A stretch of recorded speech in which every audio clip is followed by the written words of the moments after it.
meeting, our support staff, good morning.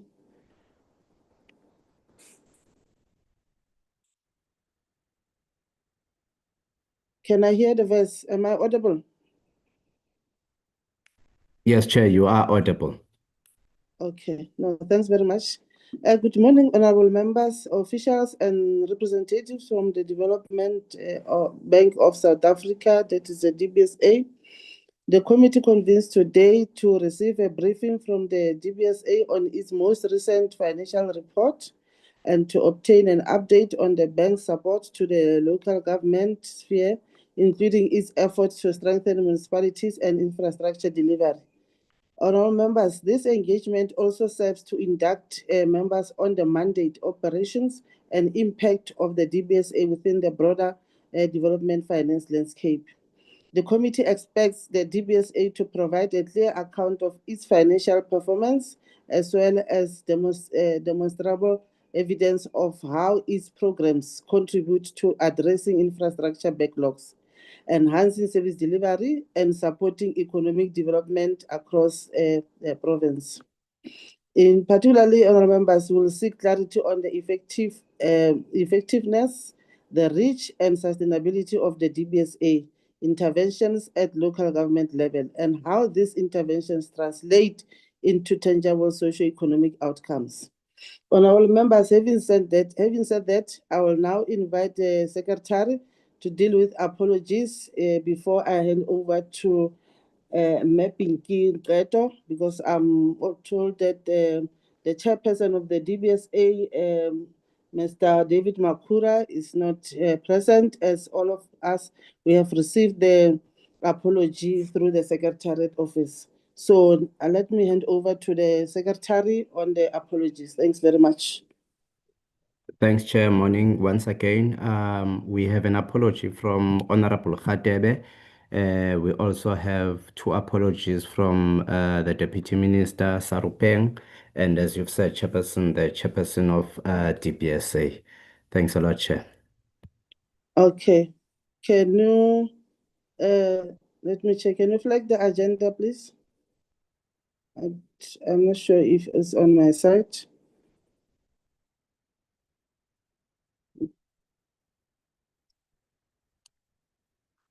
Can you see, Chair? On my side, it says still okay. I can see that. Let me now hand over to Ms. Pinky Ngqeto as the Deputy Chairperson of the DBSA, who will also do the opening overview and also hand over to whoever's going to do the presentation. Thanks.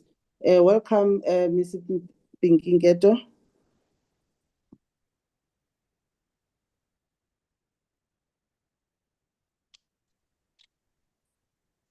Welcome, Chair, honorable members.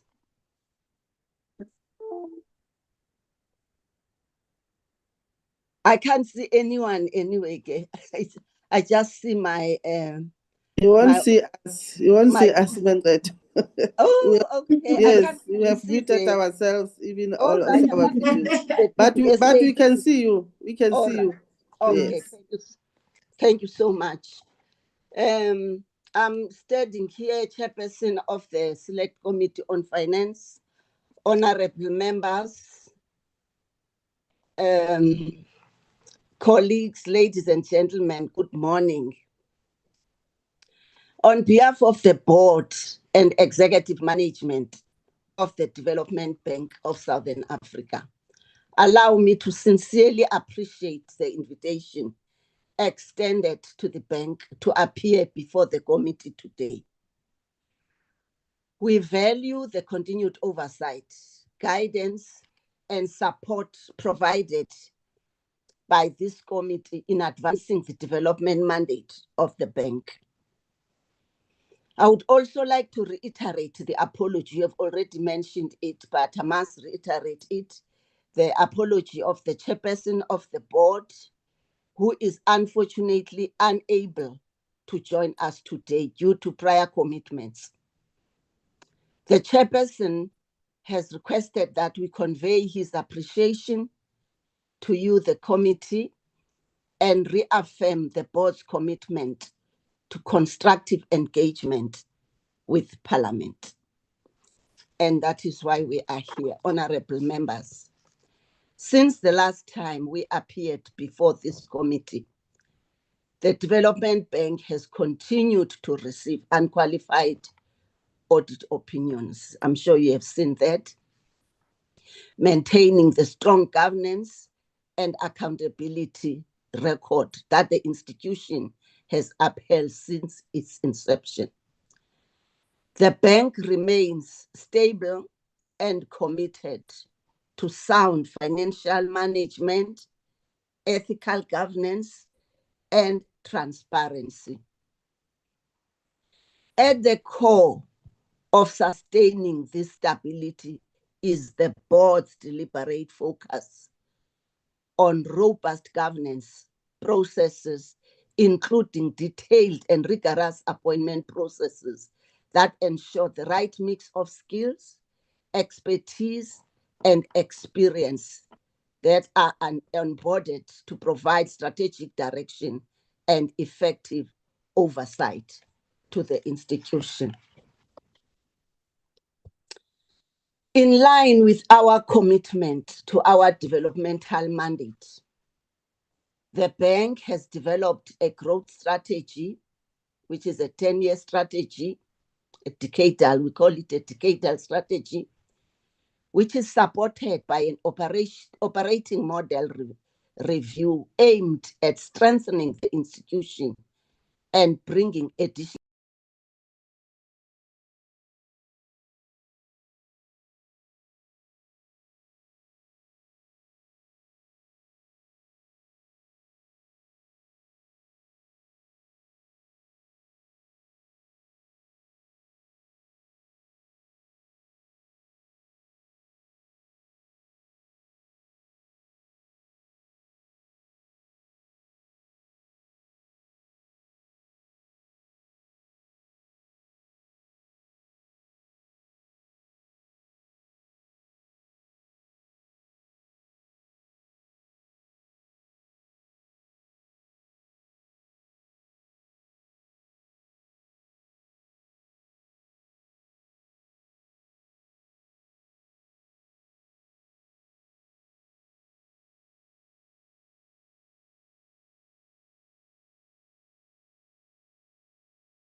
was at 91.3 billion. I'll touch a little bit more on that as we go through the rest of the slides. We also globally accredited by the Global Environmental Facility, which is an institution that supports governments and institutions with nature finance and technical support. Just to add there, our initial accreditation was only for South Africa, and our mandate with the work that we have demonstrated and the progress in that regard, we have our mandate has also been extended by the Global Environmental Facility to cover the rest of Africa. We also have accreditation of the Green Climate Fund, where we have secured climate finance for the various programs that we are implementing. The recent one being $235 million that was secured to support our water reuse program, and those funds are then going to be utilized to support municipalities. I'll also touch on that at a later stage. Now, what are the main objects? I'll touch on this because you did receive, so I'll just highlight a few points in terms of our main objects in terms of the Act. One of the key things that I'd like to highlight here is mobilizing financial and other resources from private and public sector, national or international, on a wholesale basis, as determined in the regulations and promulgated in terms of the DBSA Act. The DBSA Act, doesn't receive funds from government on an annual basis. What we do receive is we receive an equity injection. The first equity injection we received was at inception. The second equity injection we received from the government was over a 3-year period from 2013, 2014 to 2015. I think it was about 7.5 billion that we received. What we then do as an institution is we leverage what we have received as equity, and also the profits that we have, the retained earnings that we have accumulated over time, to then fund our development activities. Now, with that, we have a bond program that we have registered on the Johannesburg Stock Exchange, where various institutional investors, that's your asset managers, have an opportunity to partake in infrastructure development through support of the DBSA and its bond program. We also do private placements with those institutions. We raise, we also have bilateral facility raising from multilateral development banks across the globe. So we would raise money from your China Development Bank. We raise money from the European Investment Bank, from the Japanese Investment Bank as well. So we use the strength of our balance sheet to raise these funds across the globe. One interesting thing is we've also issued green bonds in order to support investment in green projects. I'll get to the next slide, which will articulate further the points under section 3.1. So in terms of our value chain as an institution, though our mandate is wide, we have decided strategically that we focus on infrastructure development along the infrastructure value chain. So we plan infrastructure. This is a service we provide mainly to under-resourced municipalities, where we do bulk infrastructure plans, and we provide advisory services and municipal assessments as well. I'm going to spend quite a bit of time on our value proposition for for municipalities at a later stage. We then prepare projects, and this is a key area for us, where we identify projects, we do feasibility assessments, we provide technical assistance, and we also develop programs for various sectors. And we also manage project preparation funds. One of the key funds that we have mentioned is the SADC PPDF. Mohale is here. He was key in that initiative when we raise funds from European Union to support infrastructure preparation of projects across the SADC region. What we are mainly known for is the financing, where we offer senior debt, equity financing, structured finance solutions for project finance transactions. Now, one thing that is unique to us as a development finance institution is the build and maintain element.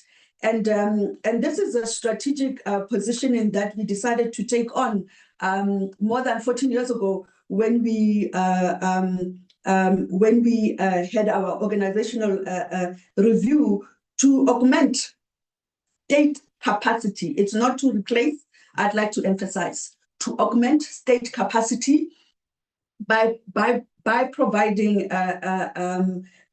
states the opportunity to expand on their build programs, by then mandating DBSA to implement on their behalf. So we are an implementing agent. This initiative, this specific value proposition, was anchored by ASIDI, that's the Department of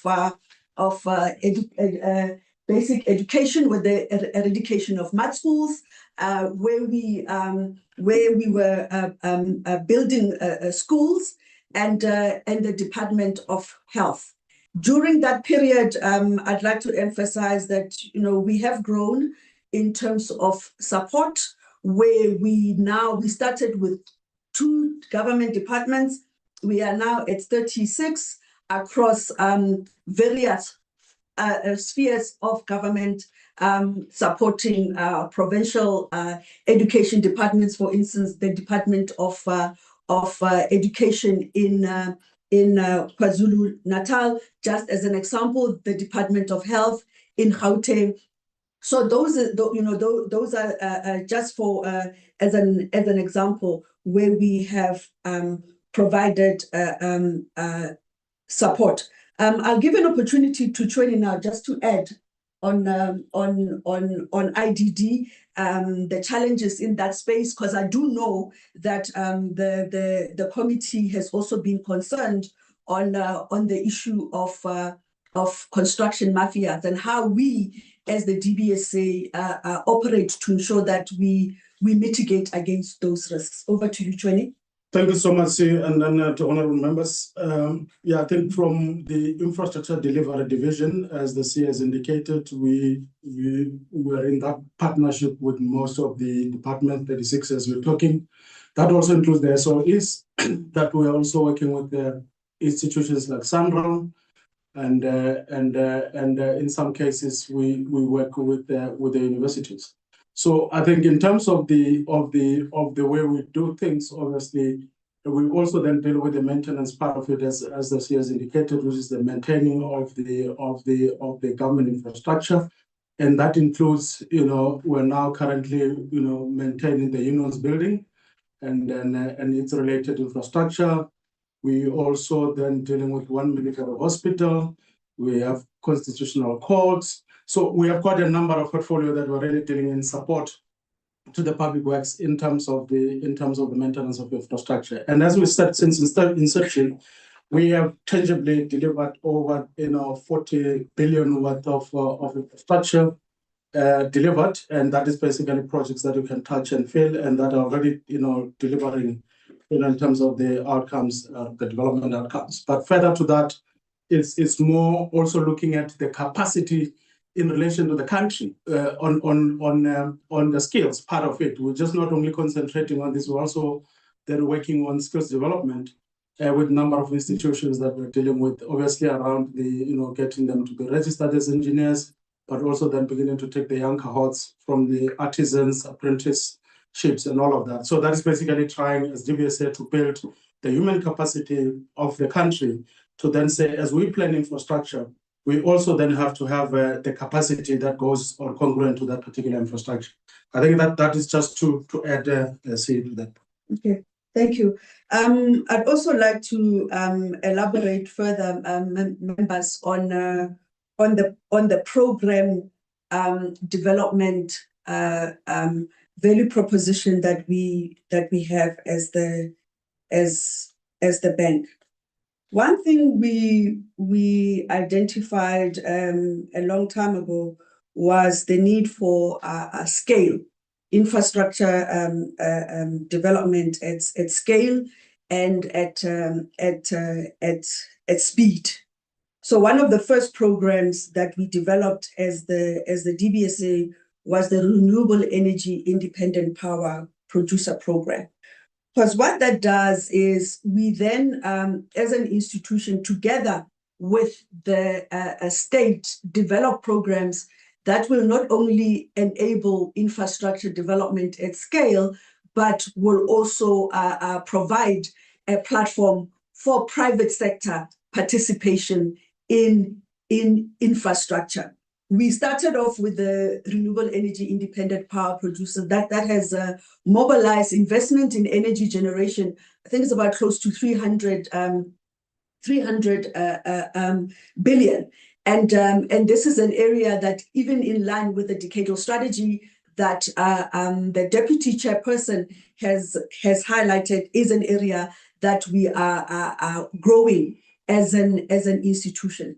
We have been given the opportunity as the DBSA, for instance, to roll out the rail and logistics private sector participation program. And that is a program that we are collaborating with the Department of Transport, the Student Housing Infrastructure program that we also developed, that is with the Department of Higher Education. The Water Partnership Office as well, that's another program that we have developed. And this is just to mention a few. Recently, we've also been mandated by the National Treasury to house the credit guarantee vehicle that is going to enable private sector mobilization into the transmission network rollout. Now, a key program that we developed I think it's about 5 years ago, was the Infrastructure Fund. And the Infrastructure Fund was a collaboration between the DBSA, the National Treasury, Infrastructure South Africa, under the Department of Public Works. And it was created to drive, as the president had said at that time, an infrastructure-led economic recovery. The whole structure around that was, firstly, there were 3 pillars, where there's projects that require pure fiscal allocation. Secondly, there are programs, there are projects for them to be bankable. They require an allocation of the fiscal, so those would be your blended structures, your blended projects. And then the third pillar was the commercially viable projects. And we were aware at that time that as the DBSA, because we do have balance sheet restrictions in terms of our leverage at 250%, we then formed the Infrastructure Fund that focused on blended project financing, and has been operating since then. And in recognition of the importance of an integrated approach to this infrastructure investment or rollout, there was then the formation of IFISA that not only incorporates the Infrastructure Fund, but also GTech, the PPP unit from National Treasury, and one of the infrastructure municipal divisions. I will give an opportunity now to Mohale just to touch on the IF, the progress it has made, and expectations on IFISA. Over to you, Mohale. Thank you very much, C. And good morning to the chair of the committee as well as the members. Yeah, so as CE explained, the infrastructure fund was formed in 2020 at the height of COVID, around October, to really drive blended finance solutions in the infrastructure landscape. So this would be projects that otherwise would not have been implemented if the state did not support them from a fiscal perspective. So for these projects to attract financing, you needed to bring in, government funding as well as, crowding in private sector. And so the team was established during, the early phases of 2021, fully capacitated, up until the end of IF in March 2026, going into IFISA. And substantial progress was recorded over the period, whereby, government contributed 50 billion rand over the 5 years that IF had existed, with around 70 billion being mobilized from the private sector. So in total, we have a portfolio of around 132 billion that we worked on over the 5 years, with government contributing just over 50 billion, and the rest we are getting it from the private sector. And in terms of footprint, we have projects across all provinces in the country, spanning several sectors. We have human settlements, where we are working with the Department of Human Settlements on social housing.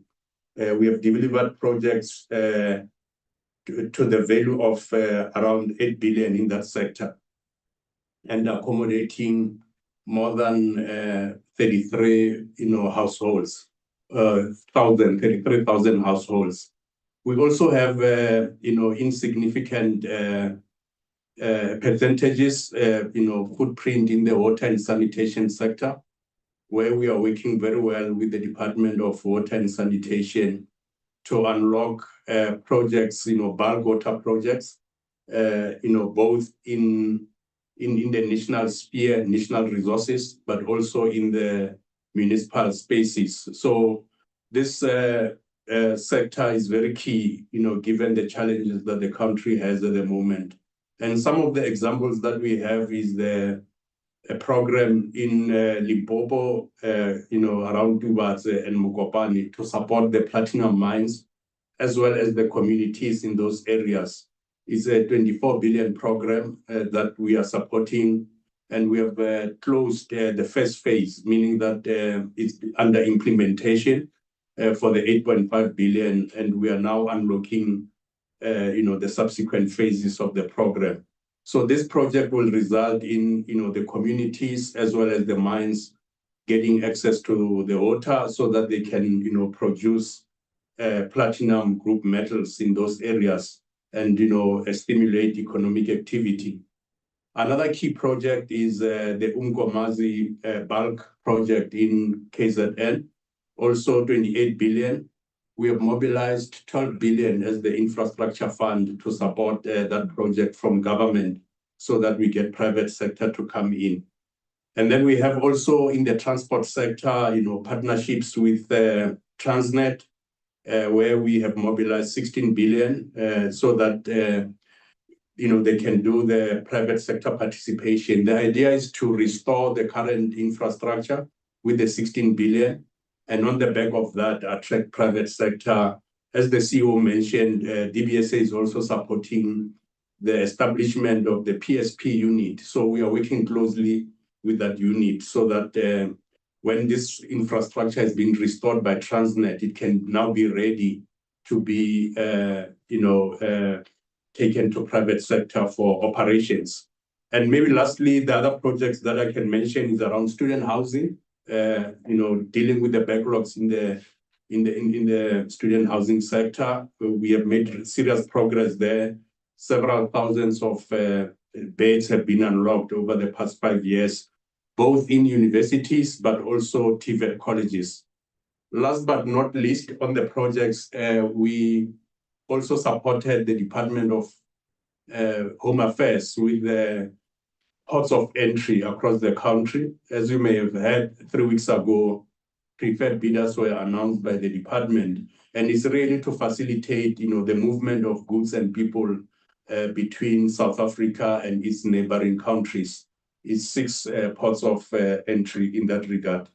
And on the back of this progress, we then were merged as the Infrastructure Fund with the PPP unit of National Treasury, the Capital Project Appraisal Unit within Treasury, and also the Neighborhood Partnership Program. And the idea here is to consolidate and streamline government functions that are, working on infrastructure so that we can have efficiencies. So as of 1st of April, we are operating under IFISA. And I must mention that already as the constituent parts of IFISA, we had been collaborating. So we will just, build on that, previous collaboration to drive more infrastructure development and really to bring private sector to augment, the constrained fiscal position. So in our view, we are really primed to contribute more to fixed capital formation. I'll pause there, CEO. Thank you, Mohale, for that comprehensive overview. The next thing that I want to touch on is our decadal strategy. I'm actually looking at the time, and I will have to now move quickly through some of the slides. In terms of our decadal strategy, it's very clear in terms of our development position to bend the arc of history towards shared prosperity. And our strategic goals is to accelerate development impact in a financially sustainable manner, being a future-fit DBSA, and having smart partnerships. What are the key outcomes? And I'd like to focus on the key outcomes of this decadal strategy. Firstly, for economic expansion, climate resilient development, we are seeing the changes in climate. And as we embark on this infrastructure rollout across the country and the continent, it is critical for us to ensure that the infrastructure we implement is climate resilient. And we also need to ensure that we mobilize climate adaptation finance to enhance the resilience element. Thought leadership. This is where we are driving a number of studies that are cross-sectoral, and we've also launched an infrastructure journal. We're currently in the 3rd publication of it, and the aspiration is to get it accredited. It would be the first journal on the continent that is accredited and a platform for African academics, for instance, to use to publish their papers. This is in line with our mandate on capacity building and human development as well. The second thing is capable and strengthened municipalities, and I know that that is an area of key interest to the committee. There is no economic development that can happen without basic service delivery being strengthened across the country. This is an area that we continue to support, and I will elaborate on that further with the future slides. To remain financially sustainable is key for us as an institution, to continue having the sound governance and operational excellence, to drive regional integration. One of the key initiatives of the African Union is the Africa Free Trade Area. I know that the last numbers I heard is that 17% of Africa's trade is intra-Africa, and that that has to be enhanced. It will not be enhanced without logistic infrastructure being put in place across the continent that drive regional integration. Additionally, energy infrastructure that also enables the flow of energy to other countries. Where the surplus, it can then be evacuated to countries that then required. This is also to drive industrialization across the region. The last thing is a fit for purpose organization. All of this will not happen without the strength of team DBSA, and it's critical for us as an institution to ensure that we are a fit for purpose organization. We've recently revised our operating model as an institution. We've implemented that, and we are in the process of building a digital DBSA. I'll pass on the slide because I think I've already articulated the importance of being financially sustainable while achieving development impact. One of the key things that I would like to highlight is the institutional strength of DBSA. Sispinki, our deputy chair, has already touched on the strength of the board, where it's skills based in line with our strategic objectives. We also have board evaluations that we undertake periodically, and we have board training plans in line with our strategic objectives. I will give an example. Recently, we did an AI training in support of our digitization journey. We have committees that are designed to support the strategy of the DBSA and ensure strong governance in line with regulations. The King 5, which is now that we need to align with, and with the DBSA Act. We have the Social and Ethics Committee, we have the Infrastructure Delivery and Knowledge Committee, we have the Audit and Risk Committee, we also have the Boarded Credit and Investment Committee, and recently, with being a fit for purpose, we've also introduced what we call the Transformation Initiative Committee, where we formed it to enable adequate oversight of the new initiatives that the bank is embarking on in support of this growth strategy that we are supporting. So we have we are committed to ethical practices. If there's any things, we then pick up through the whistleblower, we do the investigations, we implement the required consequence management. We have leadership assessments, we do succession planning, talent management, because we believe that as an institution, our advantage is our people, which is Team DBSA. I will then touch on the financial performance of the organization. On the financial performance of the organization, if we look at, for instance, the macro economic variables, and I'm with my chief economist here, and I think he will do them more justice. Zev, just for you to go over, just an overview of the current economic environment that we find ourselves in, the necessity to increase our gross capital formation from the current levels of 14% to 30%. Well, thank you, CE, and good morning to you, Chair, and members of the committee. Just very broadly, before the US-Iran conflict, we had expected global growth to be closer to 3.5%, and the African economic growth to be closer to 5%. That's no longer the case. Those numbers have now been revised down in both cases. But because of the protectionist, confrontational, and often sanctions that have been levied to nations, the developing world is now trying to see what alternatives can be brought into the world order. For example, around payment systems, around reserve currencies, around local currency trade, to try and alleviate this pressure that a single region is dominating the world order.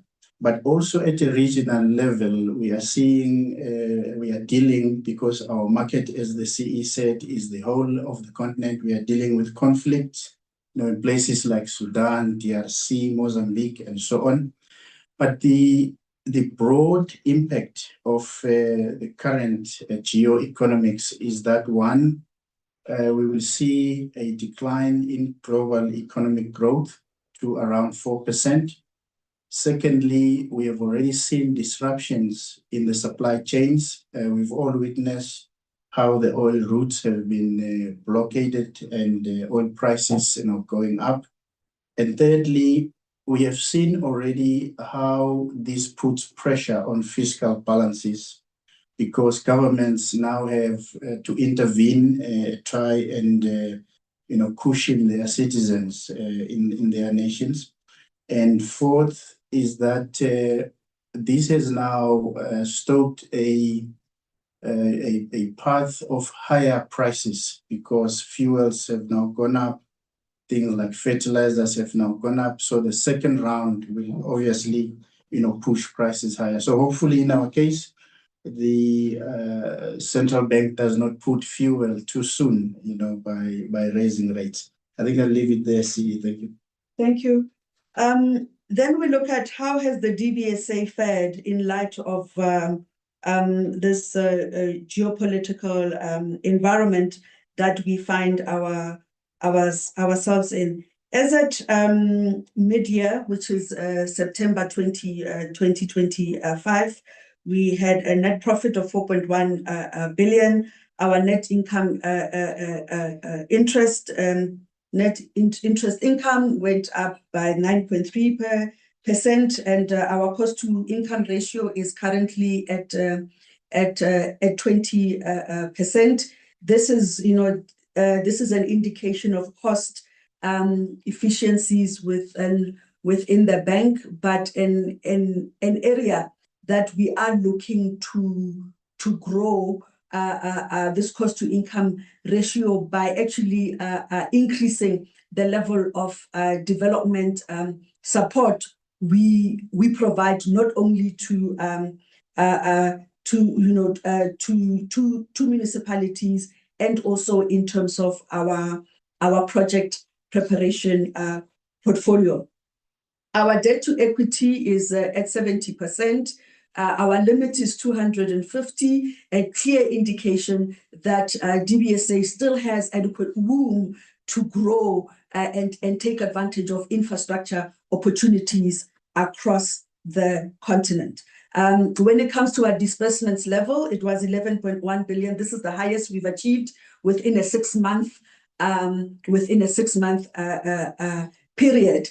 And we are currently getting audited. You will actually get to hear when we announce our results later on in the year on how we have then fared. But this is a clear indication of how we are then tracking.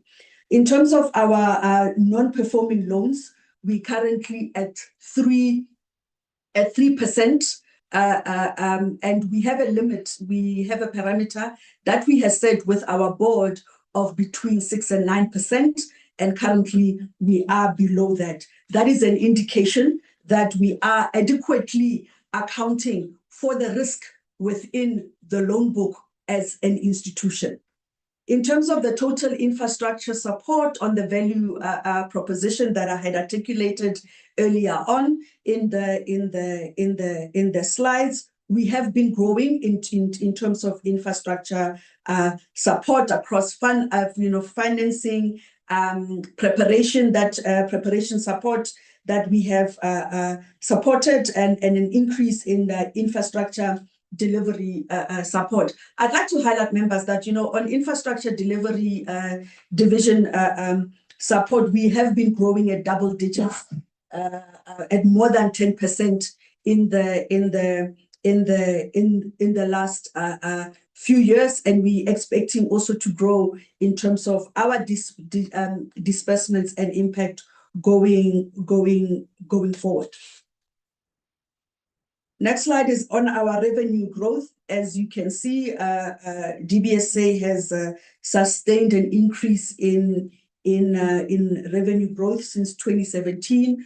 2017 is a key year. This is a year we revised our operating model, where we repositioned ourselves to actively drive growth in terms of origination of transactions, coverage. We became hunters, and this has actually resulted in the growth in the Africa portfolio. For instance, we currently present in more than 20% of African countries, and our portfolio, not only in South Africa but in the rest of the continent, has grown, signified by this level of growth. I mean, if you look at, for instance, we went from 7.4 in 2017 to within a 7-year period, to 8-year period to 13.4, which is almost double of the revenue within that period. A clear indication of the fundamentals that I had mentioned that are driving growth for the DBSA. I've touched on the geographical footprint, and as at September, our rest of Africa portfolio was at 32%, and the South Africa portfolio at 68%. We have agreed with the National Treasury at a 60-40 split between the rest of Africa portfolio and the South Africa portfolio. In terms of our disbursements per sector, we are seeing disbursements in water, oil and gas, transportation, and energy. These are the key sectors of the bank. And you also saw in that previous slide, we're also focusing on education, on health, and affordable housing. Energy remains the highest level of investment, rightly so, because economies are fueled by energy, and we will continue to support this sector in driving economic development for the country and the region. Strong cash collections at 142% growth. You can see the trajectory from maybe touching from 2017 to 2025, currently at 27.3 billion, which is almost double. The next slide is the provisioning.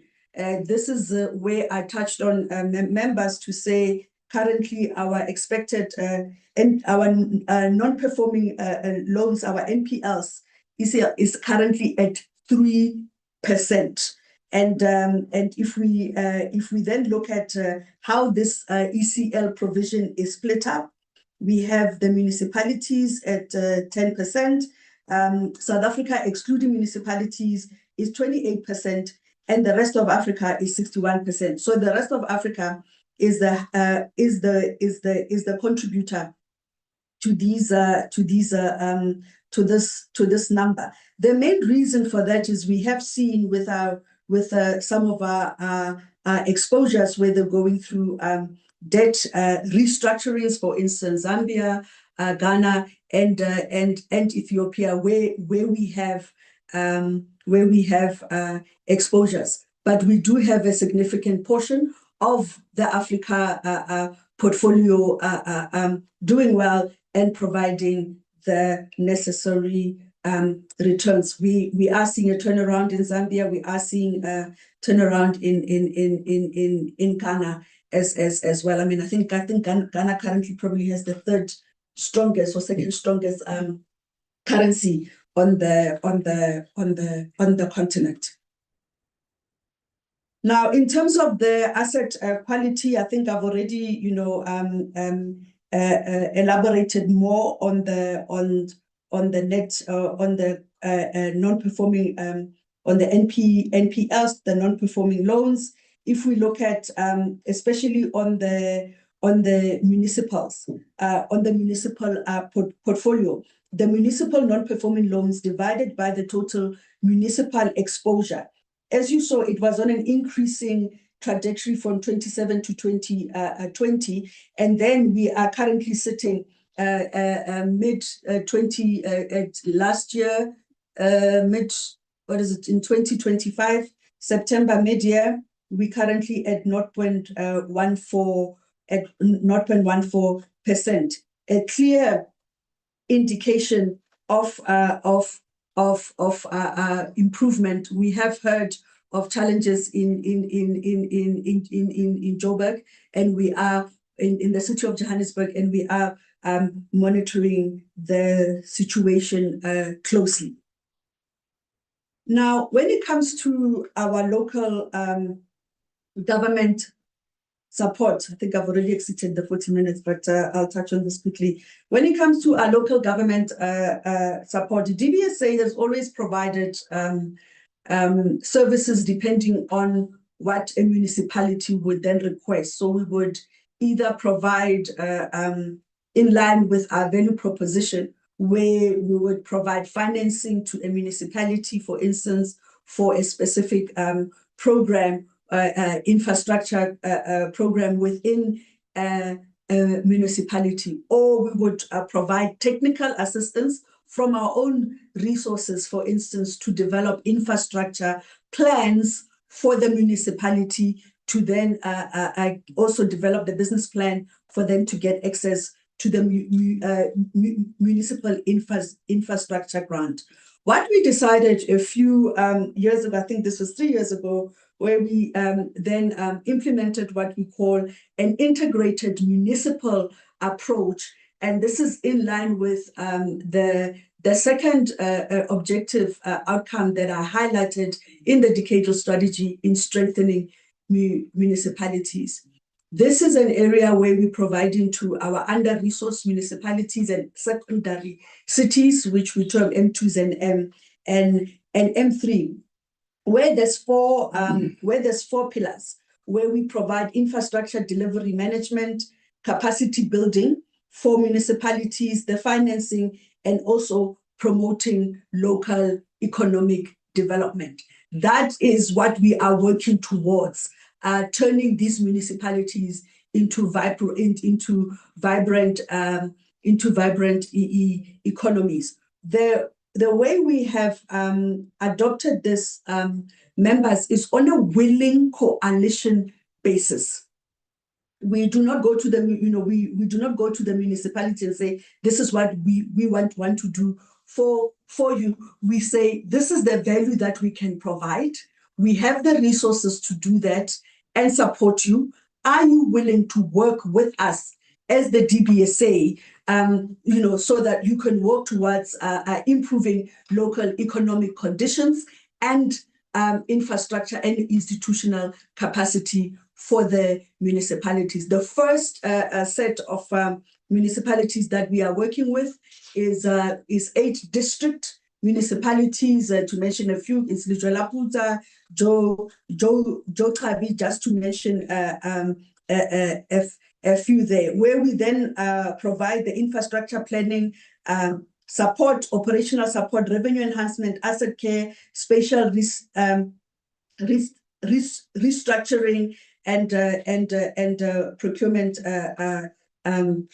support. Now, when you look at this strategic development that we have from 1 to 4, I've already touched on this: critical infrastructure investment, infrastructure delivery, local economic development, and institutional strength.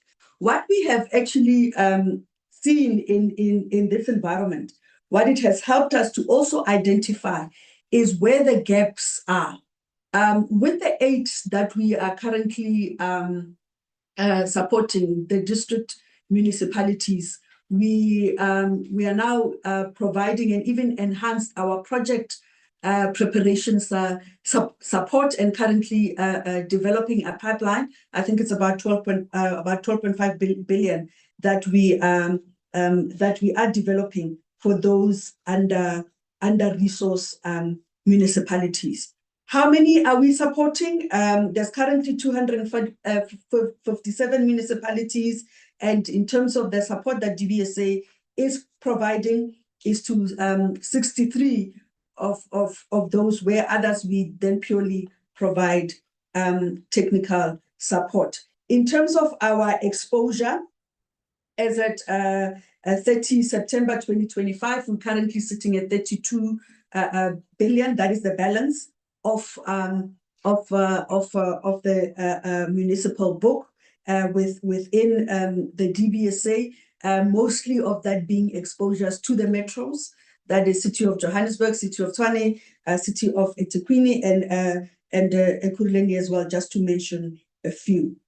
In terms of our asset loan maturity analysis, if we look at where we currently are looking at within the next 2 years, for instance, the metro book will then be at 20 will then reduce by 12%, 2 to 5 years, 31%, and in year 5 by 57%. And that is for intermediate cities as well, and it shows the percentages. What it then does is that, when you look at the maturity levels, they are increasing, and it means there's an opportunity to actually do more within the risk parameters of the institution to support the municipal space. If we look at in the last 5 years how we have supported in terms of lending support disbursements that we made, it was 4.5 billion, 4 billion, 5.2 billion in 2024.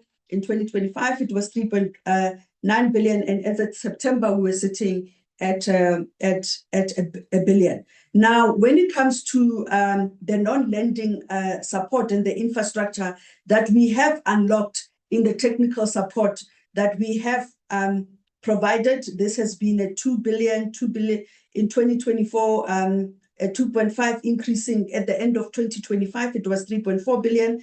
And as at mid-September, we were at 2.2 billion, which is very interesting because that's what we would do in a year, and we managed to do in half the year.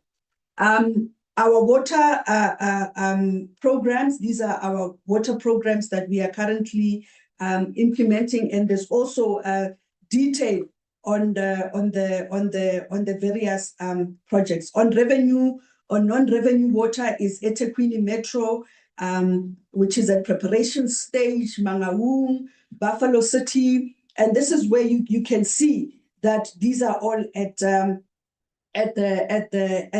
preparation stages. Mohale touched on the water reuse program and the support that the Water Partnership Office has been providing there, an indication that when it comes to infrastructure, we work as a system for greater impact.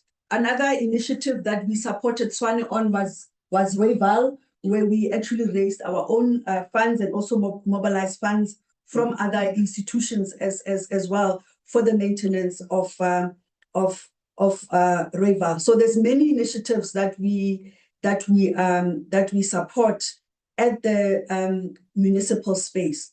One of the key decisions that we took as well was to enhance our support at the provincial level, and we have been having the provincial roadshows as well.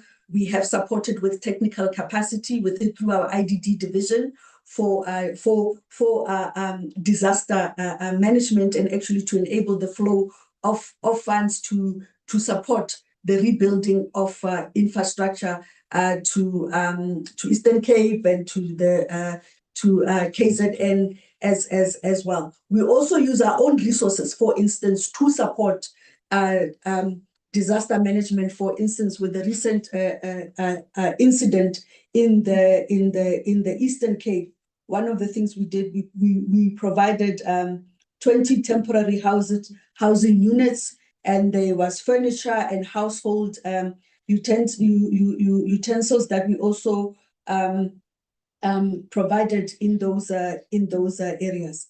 The last thing that I want to mention is what we term the Development Lab program, and this is a program where at community level we are supporting with the development of digital skills, and also driving social entrepreneurship and job creation.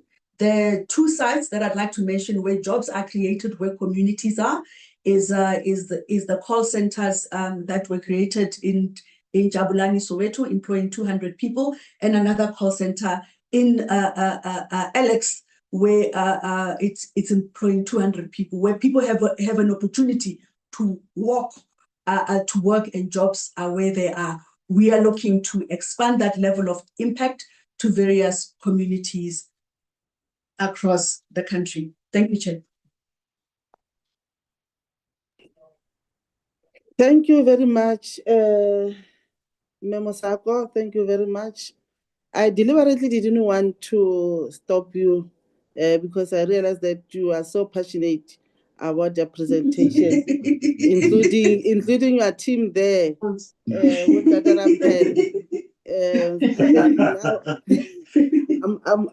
to.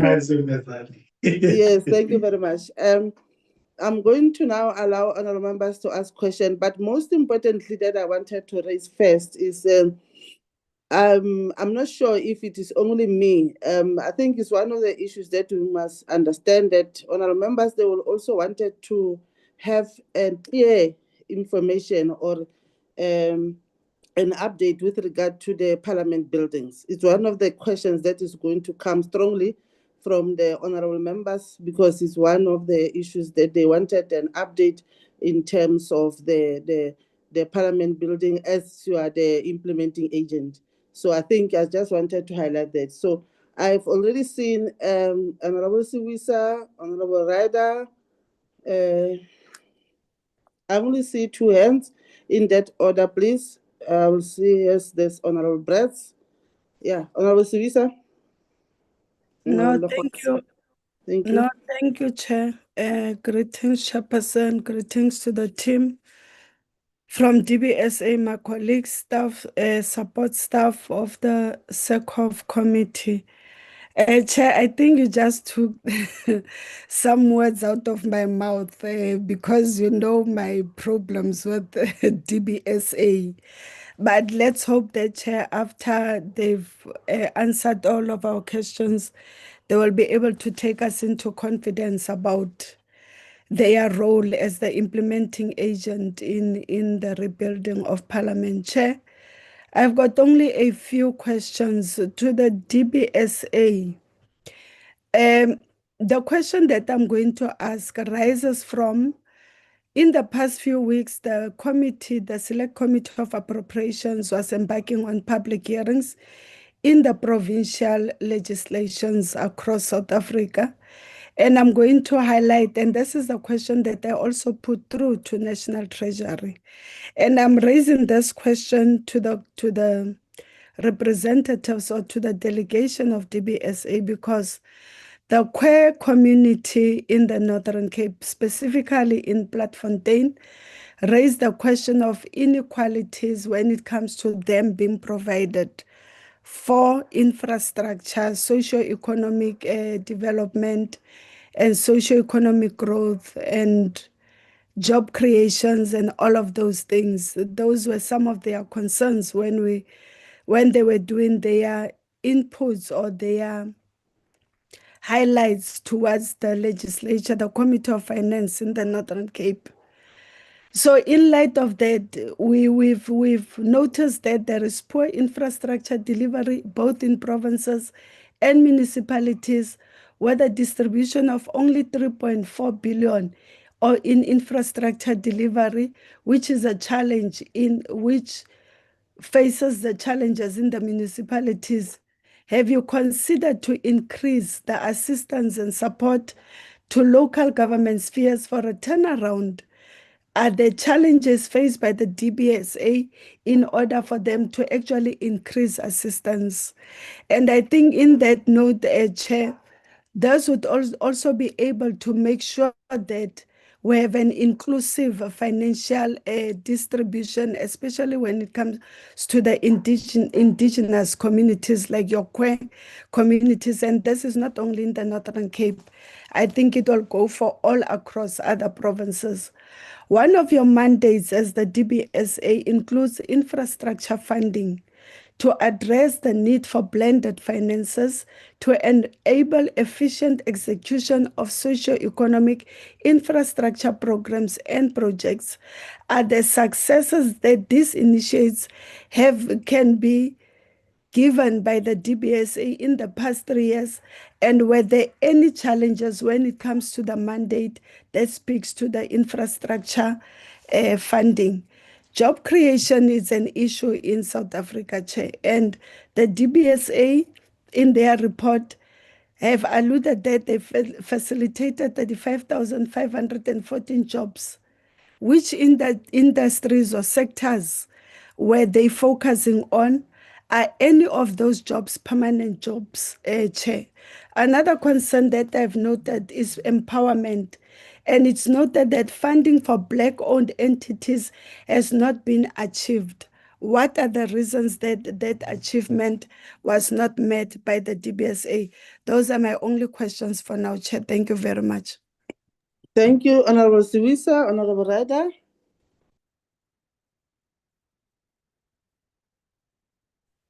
Thank you very much, Chairperson, and thanks to the team from DBSA for the information that they've given us this morning.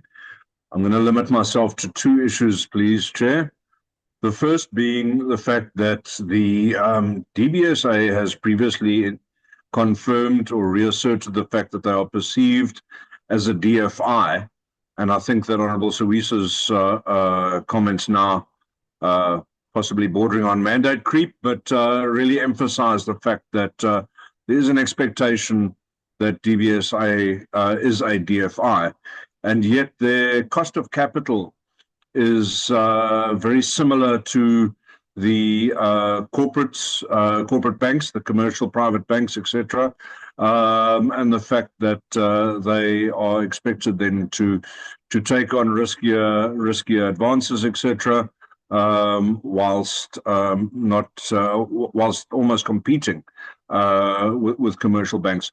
I just want to perhaps get a comment from DBSA if this is still a problem for them, and if this is indeed an ongoing challenge.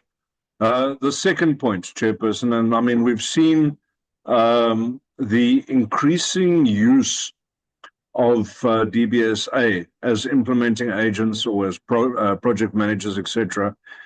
Chair, you yourself alluded to the role that they're playing in the rebuilding and reconstruction of the parliamentary building.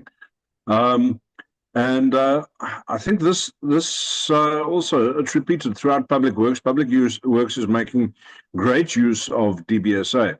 I think this is, first of all, a mark of or an endorsement of the work of DBSA, and I think you should wear that like a badge, the fact that you have this reputation for integrity and for committed implementation. So well done. But my concern is this. At what point does your capacity run out for the management of these additional burdens that is being given onto you? Because of course, I think we all know that you know, your best worker is always the one that gets given more and more work until they reach the point where they are overburdened and they end up dropping various balls because they no longer have singular focus. So I'm just wanting to hear from DBSA about that capacity, whether you have sufficient capacity at the moment, and whether there is capacity to take on additional similar roles going forward. Perhaps you can tell us how things are going as well. I think don't limit yourself to the matter that the chair has raised, but certainly I do know that there's a lot of local government involvement as well. Lots of stuff from DBSA. I think education as well has also passed some projects to yourselves for some collaborative work. So please, if you can just give us some more information on that. Thank you very much, Chair. Thanks, Chair of Chairs. Honorable Brett. Thank you, and good morning to everybody on the platform. Thank you once again for the presentation. I want to focus on DBSA's exposure in the municipal sector. Now, as an introduction, this committee, as well as the NCOP, has conducted several oversight visits to many provincial and municipal projects. And what we've observed was many unfinished, unspent, or overspent rather, and delayed infrastructure projects. Now, coming from that introduction, I would like to know the following. Firstly, considering the escalating financial distress of municipalities across this country, what is DBSA's current exposure to municipalities that can be classified as financially dysfunctional or under intervention? And what percentage of the bank's loan book is presently considered high risk, impaired, or at risk? Secondly, how does the DBSA reconcile its developmental mandate, as you've set out in your presentation, with a growing risk of financial projects in institutions that repeatedly demonstrate weak governance, poor revenue collection, and chronic implementation failure? Thirdly, Madam Chair, just want to scroll down. Can the DBSA provide evidence of consequence management where infrastructure projects, specifically funded by the bank, suffered material delays, cost overruns, procurement irregularities, or contractor collapse? So what we've seen in some instances that multiple contractors were employed in order to finish a project. And what steps have you implemented to prevent repeat failures? Fourthly, what early warning mechanisms and risk escalation systems does the DBSA currently have or use to identify failing infrastructure projects or deteriorating borrowers before projects collapse entirely? So in other words, are there steps in place to monitor a project before it entirely collapses? And how effective have these interventions been in preventing financial losses and protecting public funds? And then lastly, to what extent does the DBSA's developmental mandate compel the bank to take on risks that ordinary commercial lenders and banks otherwise would reject? And where does the bank draw the line between developmental financing on the one hand and fiscal recklessness and fiscal reckless exposure on the other hand? Madam Chair, those are my questions for the moment. Thank you.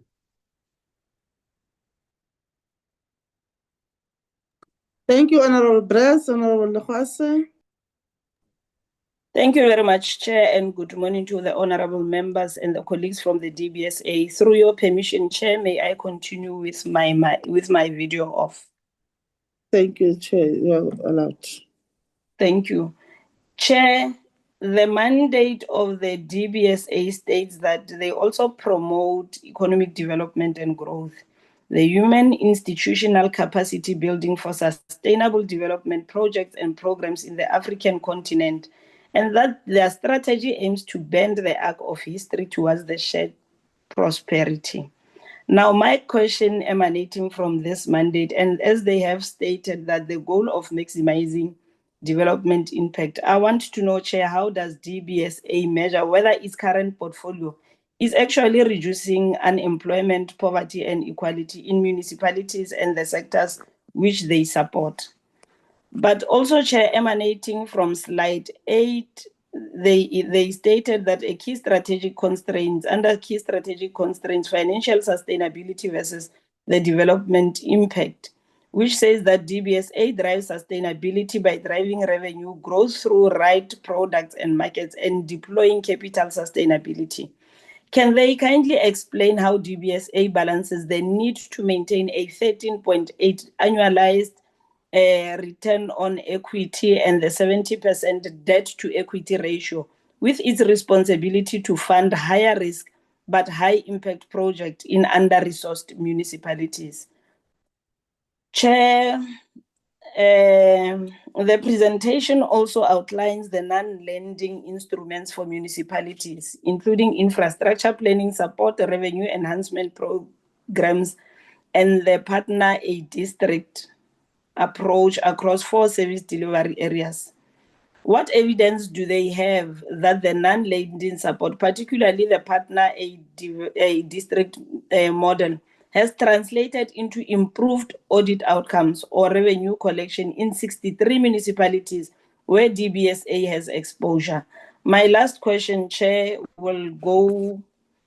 is related to the governance and the audit outcomes. The DBA's report, or they report an unqualified audit outcomes since its inception, and lists sound governance and operational excellence as a strategic goal, with one of the 16 KPIs being irregular, unauthorized, fruitless expenditure.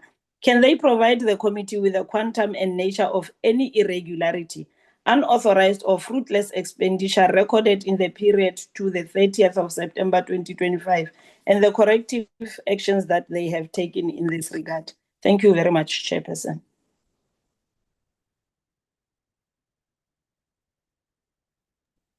Thank you very much, honorable members. I don't see any hand. I now hand over to Memo Sako and the team to respond to honorable members. Thank you.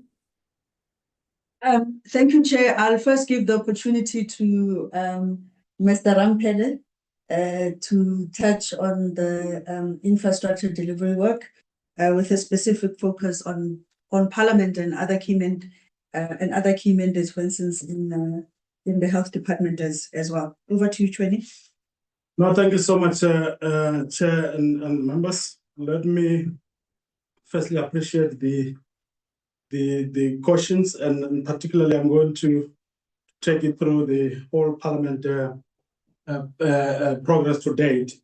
And I think, Chair, maybe it might be useful to also preamble by then saying when Parliament banned in January 2022, the site became a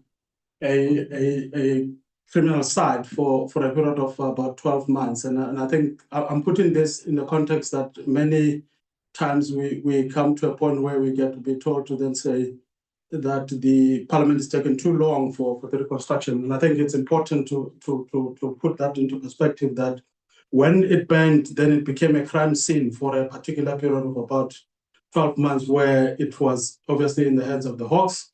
And then when that was concluded, then Parliament had an engagement with us, and then we only, together with Public Works, and we only then concluded the agreement and the way forward in April 2023, which is basically April 2023. That's when in March, before even April, so in March, we then signed that implementing agency agreement with Parliament. And that's when we then said, as we planned it, we then members then looked at quite a number of things. And I think at that time, the Minister of Finance announced a 2 billion for the refurbishment. And I think I'm also wanting to put that into perspective, because in a number of cases, it is conceived as that was the budget for Parliament. in terms of the reconstruction. I think in that case, from the disaster management was appropriated to Parliament as the 2 billion to see what could be done in that regard. And as DBSA, we innovatively then said, we need to then find a way of how we do some work that relates to early stage work. Because members, you lost offices, and then there were still members paraphernalia that were caught up in the area, and the area was not it was not safe to even take people to go and look at. So we did the assessment that we then said, look, maybe what we need to start with is to start looking at how do we create the safe routes for members to really be in a position to, or for anybody and the construction team to start having to look at that. And that time we had a problem with the AG that Parliament had to deal with the issue of how do we then begin to know which assets we write off and so on and so on. So as a result, the DBSA then went into that particular work as a pre-work that we did, and then we then had to establish just which asset band, which assets have been recovered in that regard, and that helped Parliament to then be in a position to conclude its own audit in that particular regard. So that particular package was also done. Then we called it those early works, and then we also looked at ensuring that the rubble, because the rubble was quite really too much, there's a lot of water, we had to really have another particular package to deal with that particular aspect. So I'm saying this, members, so that at least you are able to understand the extent of the work that has been done by the DBSA in relation to that. And then we also then decided to do a digital twinning of the building in the context as in the manner that it was, so that at least we're able to compare to then say at the time that this thing banned, how was it looking like? And in that regard, that project, then we completed that. But the major issue in that regard was for us to then start the issue of also ensuring that we built members' offices. And that's when we were directed to then be in a position to convert some spaces in the 90 Plain Street. And then we then created, so far, members, I'm sure that some of you have been allocated some of those offices. So we have created 210 offices, because at that time, there was a shortage of 155, and as well as the issues around the committee rooms. So we also then had in that context, having to deal with the committee rooms, we created 7 of those committee rooms. I think in the 90 Plain, you can see the number of floors. So we also created those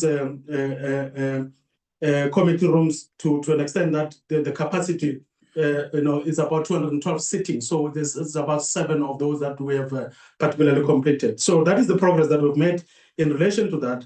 And then if coming to staff offices also, then because members of the staff was working from home, then we had to also come in terms of converting the offices. So we've converted those floors, 8th floor, 9th floor, and 10th floor, that has been completed. And that is particularly what we've done. Then we started obviously completing the design. And then when we completed the design, we presented to the chief whips forums, we presented to the Joint Standing Committee, and that was basically when we then concluded the process and had to really get into the appointment of the contractor. So this work of the National Assembly and the Old Assembly started in April 2025. So we then committed ourselves to then say, what we want to see is that let's accelerate this program and treat it as a special program because of the public interest. And then we had to commit to then say, we would want the SONA of 2027 and the speech on the budget to happen in the chambers. And members, the way we designed the chamber itself, you've been in a chamber that accommodates about 500 members, both joint and COP and the National Assembly. We have designed this creatively to then start to have a sitting of 1,172 sitting. So that is the extent at which we really have sophisticated the design to then begin to deal with that aspect. That's why many of your members have seen we had to cut and had to break some of the buildings because of the structural integrity. But before, it was planned to then be like for like. Then we said, no, the like for like, because of the structural integrity, we had to really be in a position to deal with it. So coming from that, members, we then designed the parliament that is going to be accommodating sitting of 1,172. So currently, as we speak, the work is undergoing, obviously with a target of making sure that by the State of the Nation address of next year, members, you'll then find yourself that we have seats there. that will be sitting in those particular kind of the chamber itself. So in terms of the progress we've made with regards to the chamber itself, we're already out of the 1,172 sitting that we've done. We've already completed about 501 of the member sittings, which is complete. Then we're dealing with the 98 of the judiciary. Now we're currently finalizing the sitting on the gallery. So, and that will then complete the whole entire setup. So in essence, we are particularly pushing quite very hard to then be in a position to deal with things. And this is, members, is not despite the challenges. I mean, we have particular challenges that we came across, but our view is that those challenges need to really be resolved and we need to deal with them. So one of them is basically the hard rock that we found in there, because obviously that flows from the Pebble Mountain itself. And then typically we were supposed to have broken that particular thing with blasting, but we can't blast in Parliament, we can't blast in that particular area. We had to really find mechanisms of how we deal with that. Obviously that would then require a bit of time that we need to deal with. One of the critical things that members will recognize one day as you go under the ground, you'll find that there is a stream that comes from the Table Mountain that flows under Parliament. And that was, even if Parliament would have not banned, it was going to really be, remember, it was going to be catastrophic to Parliament, because that water was actually guiding out under Parliament. It was just going to go rise up, and that's why the building was basically weakened from that point. So we had to also spend much more time to then deal with the specialized waterproofing design to try and ensure that that particular floor is strengthened. And again, like as I said, the columns that were holding Parliament were really very thin. We had to really begin to pull them up to then try and grow them so that at least this Parliament is structurally sound. And the reason why we did that is because of the seismic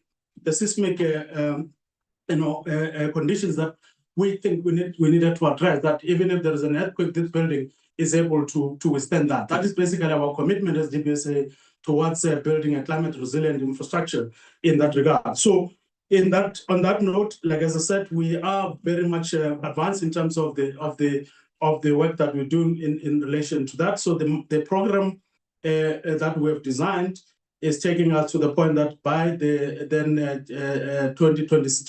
February 2027, basically the State of the Nation address would then happen in that particular chamber. And then the other area that we're dealing with is basically the Old Assembly. The Old Assembly members is more governed by the Heritage Council. And I think that's where we're having most of the challenges, because we're finding a lot of things like asbestos that has been in the roofs and all of that. So those are the issues that we have to deal with. But otherwise, we are poised to really complete this critical infrastructure and the Parliament itself, so that members can start really appreciating that. So I think from where we're sitting, we still think that we with the kind of progress we're making, if nothing happens, then we'll really be done with the building envelope, and then we will then also be equipping it, because one of the key things is the ICT component. Members that we really have considered to be quite extensive for Parliament. Obviously, that is the broadcasting services and all of these other things that we needed to really put. So yeah, I think I just wanted to take that time to really explain where we are, and we always invite you, that if there is any visit that needs to be done, it's better to see than having to really look at the reports, and that's why we always encourage members then say, where possible, we are available to then take it through so that you can witness the progress, and then against what you will then be in a position to see. But otherwise, so far, with the support of Parliament, with the support of the committees, we are wrestling with the progress and doing quite a very considerable progress in that regard. So I'm not so Chair, I think I've touched completely on that, on the progress that we have made in terms of Parliament. As I'm saying, I'm looking at it broadly as a Parliament program, infrastructure program, from offices up until to this. And I think members would have witnessed those particular progress in the what you see physically there in Parliament.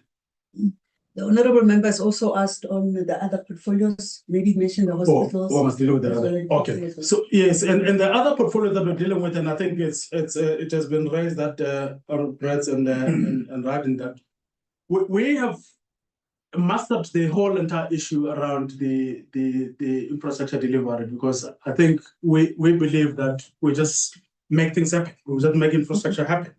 And that's why we then, engage, in some other case in the health sector, there is a huge hospital that we're building, which is an academic hospital, the first in Limpopo, which is the Limpopo Central Hospital. It's an academic hospital which is going to have 488 beds. And it's also then linked to the potential university that would come in terms of the medical university in that regard. So that program, we are poised to also complete it in 2028. It's a massive, massive campus in terms of that. And definitely that project is also a very good project at some point to then go and see. But it's progressing quite very well. It was a 5-year program, which we started in 2023. So we are on course to finish it in 2028. It's quite massive. And also in the health sector, dealing with the project in Siloam, for those that come from Siloam in Venda, that is where we really are completing one of the important district hospital called Siloam.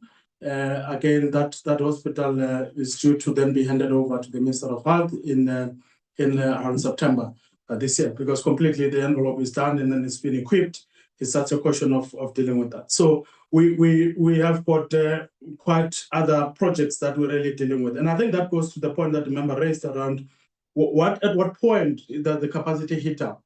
So what we find ourselves to really be very competent in is basically this mega projects. And because there are not too many, like if we have to deal with education, you'll find that we have to deal with about 800 schools. And I think that's where the issue is not how to do it, but the issue is basically the amount of resources that you could really then be in a position to deploy. That's why I question the ratio of saying for one school or for 10 schools to put one project manager, because these are more small projects like 300,000 and so on and so on. So when you combine them together, that's the case. And those are some of the issues. But we have developed a formula of then saying, of course, we've got core. We've got a cohort of about 120, 125, professionals, both architects, civil engineers, and all of that. We also then have a model of them saying where we then have to augment the capacity. We then have we take people on a fixed term contract, and then we then begin to ensure that we don't duplicate or double the capacity that is currently involved at. Because and on the other side, some projects matures, we close them, and then we take those resources for them to focus on the thing. So far, we haven't really found ourselves hitting up. We still have some bandwidth to deal with some of those, but I think it's more the model from where we've mastered it. So that's why we separate the issue of capacity and the capability. So as DBSA, we've developed that capability to even mobilize for a particular program to then happen without having to contaminate the current capacity that we may really be having. So, but I think it's a matter that is on our radar all the time to make sure that we don't swallow too much of what may not necessarily be in a position to complete. So, and I think that is the part. But the other issue you raise is the issue on the consequence management, and also on the delays that contributes to some contractors having to collapse. What we've said to ourselves is to say what causes the delays in the construction. And then one of the key things that we find is the cash flow. We've realized that, especially after COVID, many of our black contractors, if we look at them, then they started to have a challenge in terms of establishment of the sites, but also then just having money to kick off the project. But DBSA being a developmental organization as such, we then considered to also then see how we support those contractors with regards to working capital. And that's why to try and mitigate for that particular kind of a challenge. And then we put aside about 250 million rands to 500 million rands to then be in a position to support those particular kind of contractors as a means of a loan that they can really be in a position to buy material and get our projects and government projects moving. So that's part of the dealing with the cash flow. One of the critical things is also the mafias, as it has been said. So there is this concept of business forums, there is a concept of mafia. So in many cases, we have been lucky to also find ourselves dealing with the business forums, people that are legitimately having the proper grace to do government work, and then we then give them obviously 30-40%, and we've not really been dictated or limited by 30%. We've always been pushing to even give more to the people at the locality to then be in a position to construct some of this infrastructure that happens in that space. But where we have the extortion type of it, we have made it very clear that we've got a coalition with the police. In some cases, then we then open those particular cases, and it has helped because most of the time then the police then start to intervene, and then we find that the projects are starting to move and the community are released in terms of working in that process. So I think our social facilitation becomes a key driver in all of this. So before we start the project, we get to map it very clear so that at least the community can really then be in a position to get involved. They need to know how we're going to employ labor. They need to know how we're going to really be in a position to get the SMMEs empowered. And they get to know that. And that charter then begins to define how we're going to run this project. If it runs within the chieftaincy or the chief area, also we then get to then be working the traditional leadership and then coming to a point where even the project steering committees are comprising of that. And that's where we see most of our success in terms of continuation of the projects happens. And then there will, of course, there will be here and there where some of those people will come and disrupt their sites, but we have mastered a way of how we deal with those particular kind of aspects. So, yeah, and I think on the empowerment part, and I think as Masluis has raised, we also took a deliberate position around that this infrastructure, as we drive it, it needs also to then ensure that, especially us having to use more contractors in that regard. So we also targeted Black women-owned enterprises. And then if I would have to just give a tinge in terms of what we've done in the past 3 years, we have always been saying that we need to look at the norm of 35%, at least getting 35% of the portfolio we're doing to Black women-owned. And we've been striving to surpass that. And in 2023, 2024, from 35, we pushed it to 49%. That in the total value that we've spent, I think we've spent 5.2 billion. And that 5.2 billion, we're saying that if you look at it, 49% of that 5.2 billion went to Black women-owned. And 2024, again, pushed it to 50%. In the last financial year, 25-26, we upped it to 40% deliberately from our side, and then we pushed up to 63%. So meaning that from the 6.5 billion we have done for last year, then 63% goes to Black-owned, women-owned. And I think that still stands. And we're beginning to push it also in terms of the youth and the employment part of it, as we've spoken about it. And that's our appreciation of the job creation in that particular regard, but also the SMME empowerment. And then the issue of Platfontein and the Khoi community. I mean, we have looked at that, and we have a project that is running there in Platfontein, which is basically the Platfontein dealing with the museum and that. And that project is basically around 30-40 million rands. And then one of our deliberate strategies to then ensure that it basically employs the localities in there. And we're doing it in partnership with tourism. So that is basically what we're doing in relation to implementing those projects in those areas and making sure that the jobs are particularly created in that regard. So yeah, I think maybe I'll take it through there. Maybe if there's anything, I'll come back to that. Okay, thank you. Mohale, do you want to touch on the blended finance? Thank you, C, and Honorable Chair and Honorable Members. So the question was around the successes and the challenges. I think in my presentation, I covered, the successes we recorded, in the infrastructure fund through blended finance. In that over the 5 years, we have secured funding to the value of 50 billion, more than 52 billion to be precise, from National Treasury to support projects to the value of 131 billion. And the balance, we are mobilizing it from the private sector. So in our view, it's a commendable success. And we also have a very good pipeline of around 100 billion that we are currently working on. These are new projects. So from challenges, as the CEO mentioned, where we have challenges is working with departments, SOCs that are not willing to partner. So our focus is really to assess the willingness to partner from the various departments and leverage on that. We know them.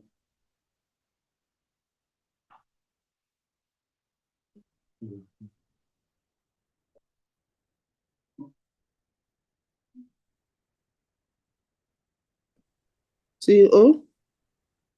Oh, can you hear us, Chair? Yes, I can. Okay. Okay. Continue. Yes, we were not seeing you anymore, Chair. We don't know. No. No. No. I can. All of us we have muted, but we are listening. Yeah, no, it's We are ours. watching you It's on the the screen. screen. We are watching you. Five Yeah. of you. You are beautiful on the screen. Just continue responding to our questions. Oh, okay. No, our screen disappeared. No. We are here. Okay, apologies, Chair. Yes, but I was coming to an end to say where we have really experienced challenges is insofar as we encountered partners who are not really willing to collaborate with us. So our focus then becomes that one of identifying and assessing partners who are willing to work with us. And as we prove concept, Honorable Chair and members, we find that now there are more and more partners coming to collaborate, and we are able to then record successes. I think I've covered the question on blended finance. Okay. Thank you. Thank you. Serge Jobs. Thank you, Chair, members. So the question of how we measure the jobs, we have a unit, a monitoring and evaluation unit that collates data from our projects, project owners, and our frontline teams. This is an area we feel very, very strong about, the jobs area, because we know that we are sitting on an 11.5 million time bomb here in South Africa, where nothing is more important than this in our view. So we currently measure jobs directly and indirectly. So directly is the people that are working with the contract. Indirectly, people that supply those constructors, construction companies to do the job, from three specific areas: our financing business, from our infrastructure delivered on the ground, and from the development laboratories that the CEO mentioned. But going forward, we would like to expand that measurement and include the jobs that we create in the rest of the continent. And with that, we also want to explore including a third category. So I said direct and indirect, but we want to include the third category of induced jobs. In other words, you have the construction companies working, you have the suppliers giving them, inputs, but also you have third unrelated sectors such as the retail sector, where those incomes are spent and therefore employment created in those areas.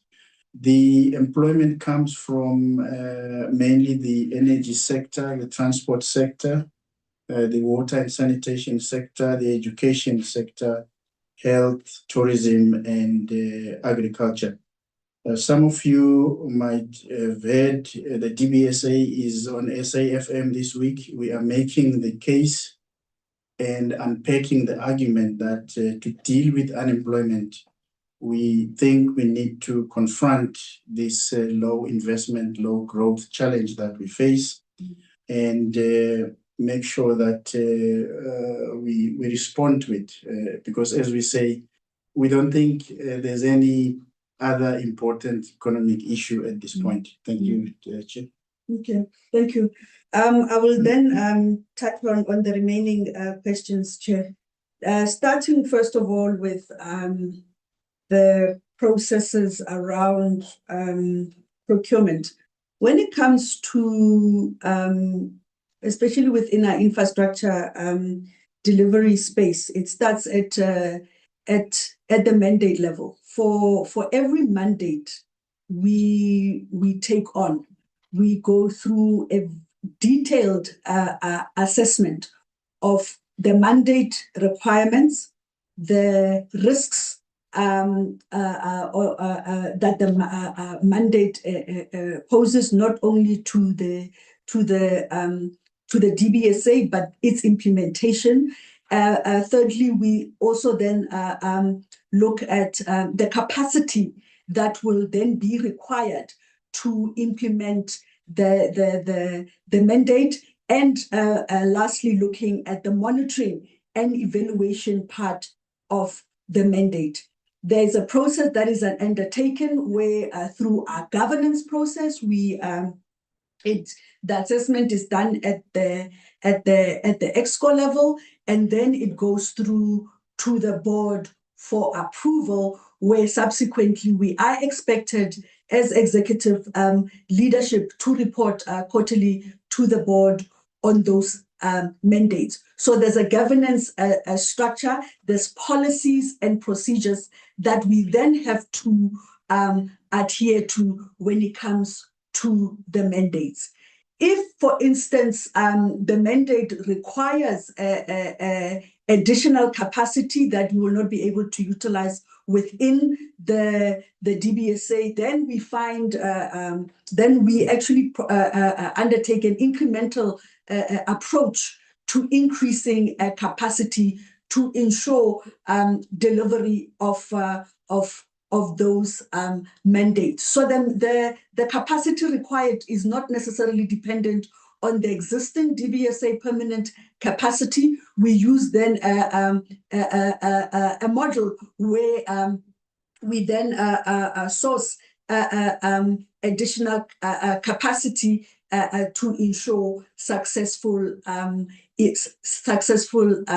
implementation. So that is the model that we have adopted. When it comes to then on the procurement side, is very, very similar. From the time we initiate the RFP to where there is award, and then there is also implementation. What we have introduced in the recent past to even enhance on our procurement processes, firstly, is probity checks. Before we award, depending on the threshold, we then undertake and audit, where we ensure that in terms of process and the successful bidder, there has been all processes and procedures have then been adhered to. This then strengthens and also enhances decision-making when it comes to our supply chain management committee. Additionally, we have introduced what we call a supplier debarment committee. This is where if we discover that suppliers have maybe, for instance, provided fraudulent documents, or there is issues of delivery as well, then there is that committee that we then take that through that process, so that we can ensure that every single supplier is then held to account. Where there's instances of non-delivery or delayed delivery, there are mechanisms within the contractual arrangements, firstly, to see if we can remedy the situation. In the event that we cannot remedy, then we then terminate and then appoint another supplier who can then continue to deliver. We ensure that as part of this process, we minimize as much as possible overruns, because we are aware that every single fiscal rand counts, and it's critical for us as an institution to ensure that there is proper governance measures. And this also goes, as I had mentioned earlier, on consequence management. If anything comes through the whistleblower, if there's anything that we pick up, then there is consequence management that is undertaken. In certain instances, it can even result in dismissal. In instances where employees resign because of an issue, we continue with the process, and if it means it gets to be reported to SAPS, we do the same. We do have a zero tolerance stance, chair and committee members, when it comes to fraud. The second thing I want to touch on is the issue of our lending business. When it comes to our lending, I know the committee member was then concerned about the issue of fiscal reckless exposure. The same with our procurement. As a development finance institution, we lend based on risk. So before any lending happens, we do, as an institution, undertake a detailed risk assessment of the borrower, ensure that depending on the type of transaction, whether it is a lending on the balance sheet, whether it's a project finance transaction, we then have to ensure that, assess the ability of the borrower to then pay. We price based on the risk assessment that has been made. Where is it where there's differentiation when it comes to us as a development finance? Firstly, where we have secured, for instance, concessional funding from the plethora of our funders, we are then able to pass the benefit of those concessional funds to the borrower who is then that we are lending to. So we pass on that impact. The second thing is when it comes to under-resourced municipalities, we have what we call a subsidy that we approve in terms of our budget as an institution, where we then make sure that when we lend to municipalities, we provide a subsidized lending. But we don't do it in such a way where we crowd out, for instance, the private sector. Where the private sector can, provide to the municipality at a reasonable cost. For instance, when we bid and it then comes through, we then we ensure that we continue to participate to keep the market in check. Where our value proposition is strong, especially as a development finance institution, is the non-financial support. It's the technical support that we provide. It's the preparation funds we deploy. For instance, I will give an example to recently the support that we provided to the city of Matosana. I think for this year we've done about 5 million, where we have provided technical support. We have set up offices, project support offices in the provinces. We did that in the last 4 years. We currently evaluating continuation of those, and we set them up in four of our provinces, including the Northern Cape that you then mentioned, Honorable Member. The teams within the DBSA that also provide this technical support is remunerated by the bank, and these services are not necessarily revenue generating, but we fund them out of our own reserves as an institution. On the cost of capital, because when you look at most DFIs, what they do is they generally get fiscal allocations from their governments on an annual basis. For DBSA's purposes, we actually do not get fiscal allocations. What we get is the equity injection that we received, and we leverage that equity and our reserves to raise money in the capital markets. So we cannot necessarily on lend at rates that are below our cost of borrowing as an institution. Yes, we make concessional concessions where the need is required, which, for instance, is is in the municipal space, but that is our funding model. For us to remain financially sustainable, we have to make sure that we do on lend at rates that are higher than our own cost of capital. And from the profits that we make allocation for concession, we make allocation to go into project preparation funds, we make allocation to then go into technical support. I will make an example, for instance, Mohales here, when we set up the infrastructure fund, it was a 50-50 between the DBSA and the National Treasury, where we put together operational support for the setup of the infrastructure fund. The same goes with all the SHIPMO program that we set up. So we allocate funds to these development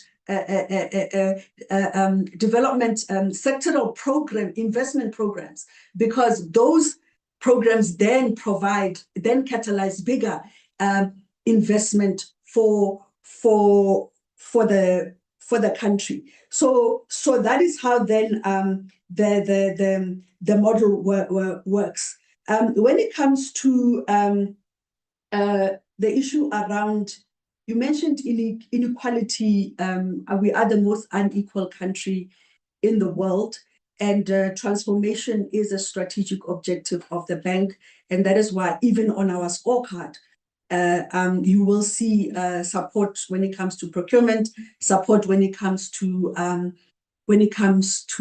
investment. We are aware of the level of support that we are currently providing. You did mention in terms of the KPI for BEE. I think we're probably going to meet about 80% of our target.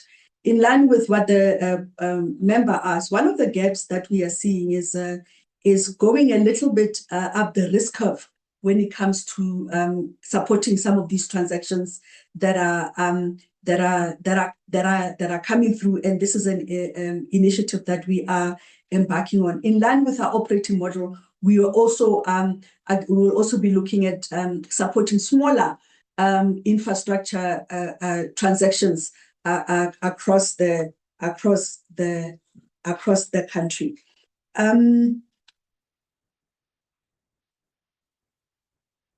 Okay, when it comes to our municipal book, currently it's about 35 billion or so. We actually have, and I had mentioned that our NPLs, our non-performing loans of municipalities, as a percentage of the whole exposure is 0.14%. So it's not even at 1%. So where we have lent municipalities, they do honor the commitments in terms of repayments timely. In the event that there are delays, then we do have engagements and then restructure accordingly, so we can provide the space for them to repay over time.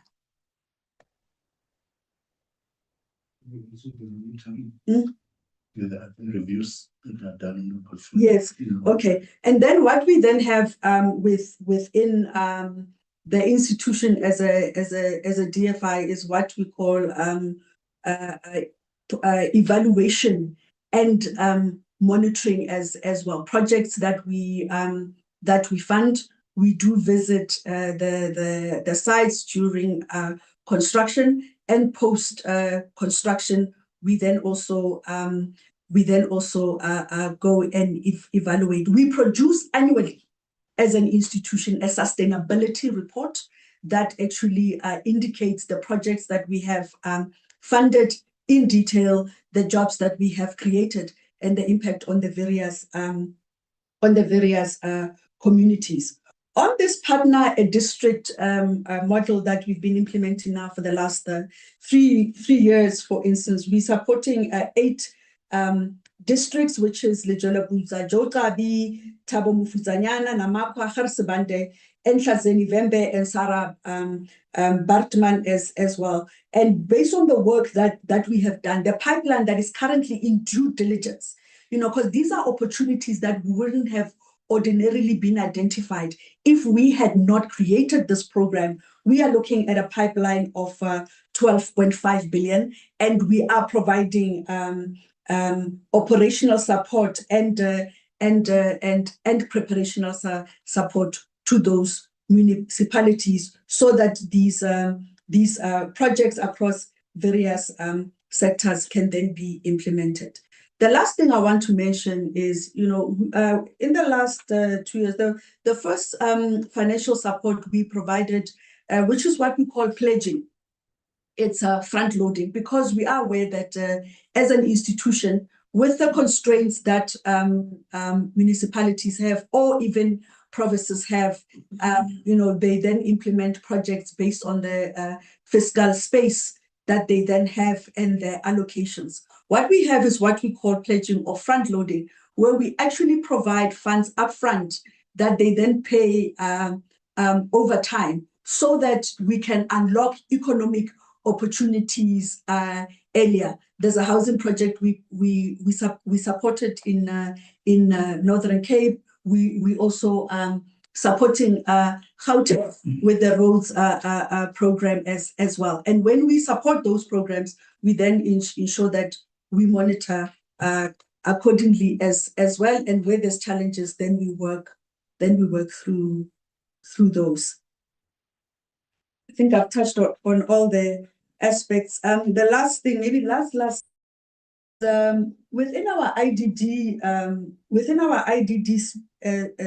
space, one of the stance we have taken, especially in line with capacity building and youth employment, we actually take on technical capacity from the TVETs across the built environment. Your environmental specialists, your civil engineers, the water specialists as well, chair and members. And we actually allocate them to work in the various projects that we are implementing. For instance, with the parliament projects, we currently have 18 students that are in training as part of that projects. So it's not only about project delivery, it's also about developing capacity and skills so that we have adequate skills for the huge infrastructure aspirations that we have as a country. Thank you. Thanks very much, CEO Musako. At least today we have learned a lot. I think, as I'm still reiterating, what is the most important issue that was also bothering my committee is the issue of the parliament building, and I hope that honorable members were able to get clarity. If there is any other thing they want to get the clarity on, they can just write, and everything will be forwarded to your good self. And the Mayor Nketo, thank you very much, our Deputy Chairperson, and also send our word of appreciation to the Chairperson who's not available today, just to thank him for sending us this, the big team, I think the most empowered, the high profile delegation to come and brief the committee. Thank you very much, Deputy Chairperson. And I'm saying, women are the future. We have the Deputy Chairperson being the woman, the CEO being the woman. And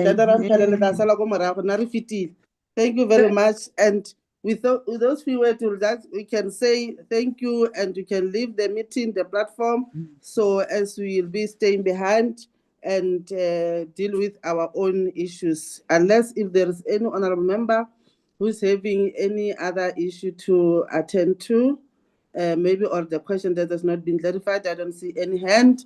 And Tate Mangweni, can you flag the agenda? Thank you so much, Chairperson. Thank you, and Chair. Thank you, committee Chair. members. Thank you. Thank you. Bye. Bye. Bye. Bye. Secretary?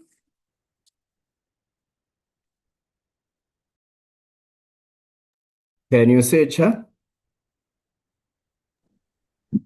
Yes. Can we now give an opportunity to Rakgadi Mayor Esther Mahube?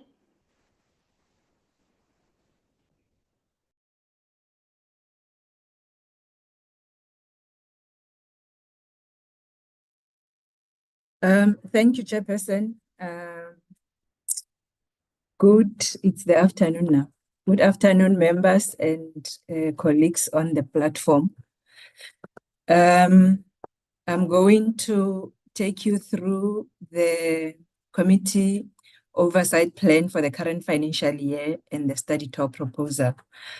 I am not going to present the APP 2026-27, except for page 28, which has got the summary of the discussions or resolutions that members made during the strategic planning session, but I'll do that after this presentation. We can move. The presentation is outlined as follows. I've combined both the study tour proposal and the oversight plan in one presentation, so one will come after the other.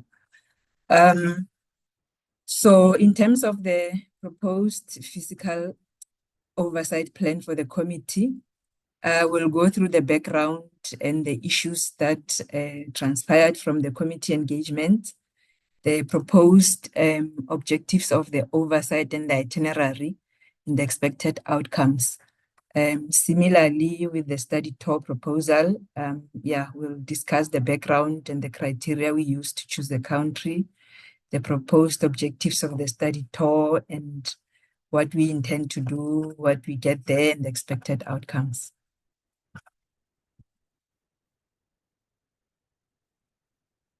In terms of the background, I think when I presented the study, the legacy report, I indicated that in the 6th term of Parliament, we did not go on any oversight, fiscal oversight visits, but then the recommendation was made that we, in the current term of Parliament, we increase the focus on issues affecting provinces, that we interact more with the AG, SALGA, and COGTA, and organize oversight visits.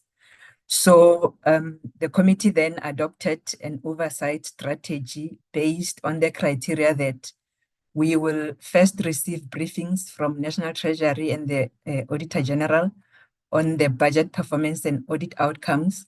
And then we will engage the provincial treasuries, which will be representing their respective provincial departments and entities.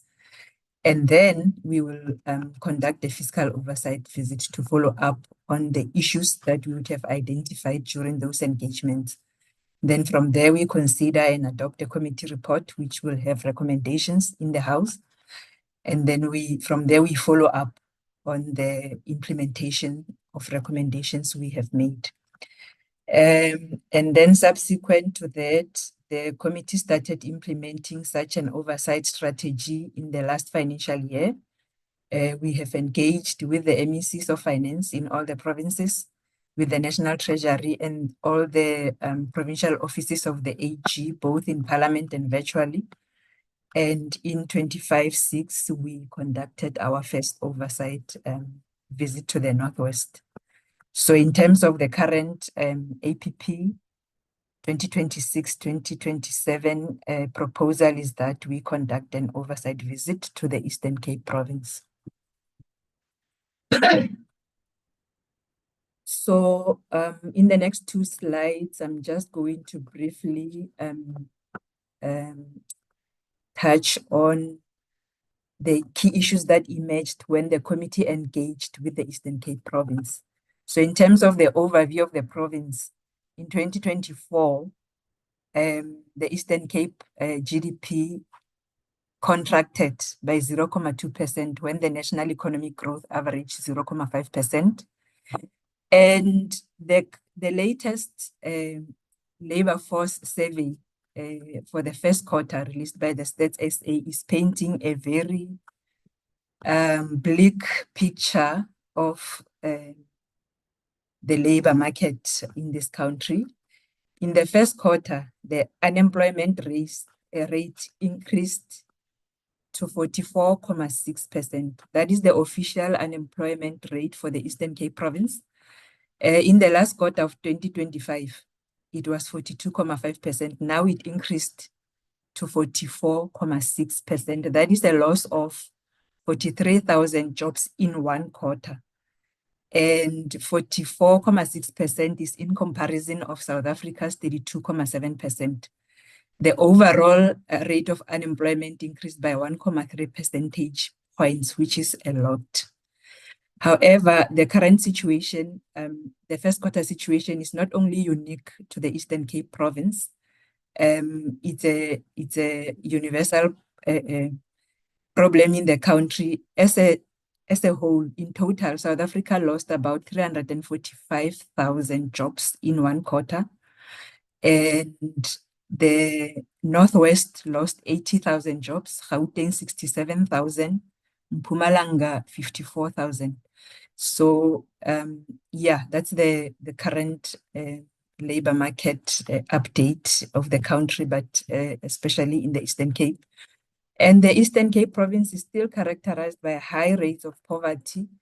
About 65% or so of the households still depend on social grants, and about 51% of them are food insecure. So another thing is that the gross fixed capital formation, a measure of investment in the province, is dominated by the provincial government spending on social infrastructure. So while the government expects that the 1.03 trillion rand investment in public infrastructure over the next 3 years will stimulate economic activity, the Eastern Cape continues to experience significant infrastructure backlogs, and this problem is not only unique to the Eastern Cape. I think Northwest and other provinces have got similar kind of problems. In summary, the province struggles still to improve its socio-economic issues. If anything, the situation appears to be worsening. In terms of budget performance, the province relies heavily on national transfers, equitable share, and the conditional grants. Its own provincial revenue only contributes 1.8% of the total provincial budget. Like other provinces, the Eastern Cape has got serious challenges in recovering debt owed by other spheres of government. And similar to other provinces as well, the bulk of the budget is spent on salaries, 65.5% in the Eastern Cape. Transfers takes 11%. Capital assets, where infrastructure is expected to happen, accounts for only 4.3%. And then what also came out is that the three departments, transport, health, and education, they spent the bulk of the budget, but they have serious budget challenges. In 2024-25, these three departments accounted for 82% of the total budget of the province. Let's move. And the National Treasury highlighted that the Eastern Cape province has a history of underspending like other provinces.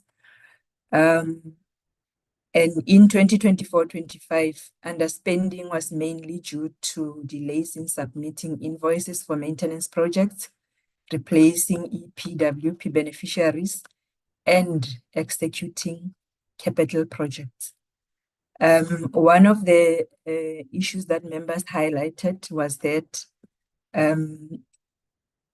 that members observed was that while in 2024-25, the province spent 100% of the allocated budget, the Department of Education in particular, only 20% of the targets were achieved. And some of the issues was that there are serious scholar transport challenges affecting 40,000 learners. This came from the Eastern Cape Provincial Treasury's presentation. And then lastly, on the budget performance, the province identified their own risks to the fiscal framework, and they include review of the provincial equitable share formula, the policies implemented by the national government, which affect the provincial budgets, the National Health Insurance, the Basic Education Laws Amendment Act, and the wage agreement implementation, as well as climate change challenges. In terms of the audit outcomes of the Eastern Cape Province, in 2023-24, only 5 of 14 departments received clean audit outcomes. And for the past 5 years, and in 2023-24, the 3 big departments received qualified audit findings. And in the same financial year, 2023-4, 8 of the 11 entities obtained clean audits. However, the Eastern Cape Development Corporation, Maibuye Transport, and the Eastern Cape Rural Development Agency received qualified audit opinions. In 2024-25, in total, the Eastern Cape entities were allocated a total of 3.53 billion, the bulk of which was spent by KUHA, 1.5 billion, the East London Special Economic Zone, 500 million, and the Eastern Cape Development Corporation, 491 million. These 3 entities accounted for 71% of the total provincial transfers. Except for KUHA, public entities remain not self-sustainable in the province. And even with support provided by the Provincial Treasury, AG, National Treasury, some entities and departments still show no sign of improvement. So the objectives of the oversight would be to follow up on the observations that the committee made from its engagement with the Eastern Cape Province, the Treasury, the National Treasury, and the AG between April and July 2025. And amongst the observations made, members noted significant disparities between the AG report and the province's presentation.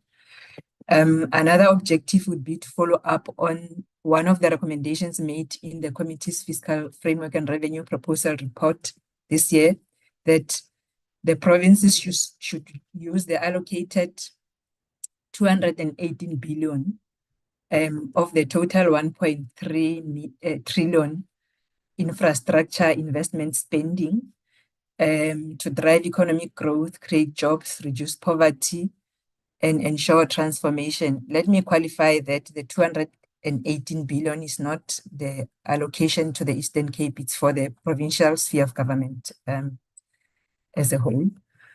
And the recommendation was that the provinces should ensure efficiency and value for money in services delivered, implement consequence management for financial misconduct and corruption, and ensure timeous completion of infrastructure projects.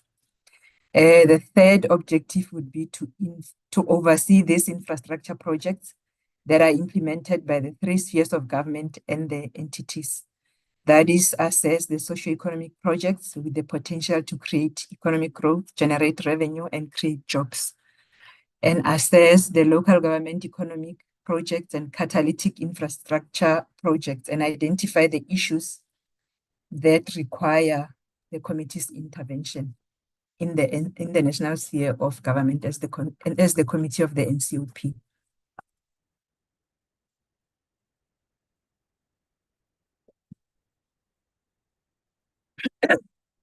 The proposed itinerary of the oversight is that, and this is based on the 2 days. the committee having maybe just 2 days to do its oversight, that on the morning of day one, we get presentations from the National Treasury, the Provincial Treasury, the AG, and the Departments of Education, Health and Transport, so that they can respond to specific issues that members may raise.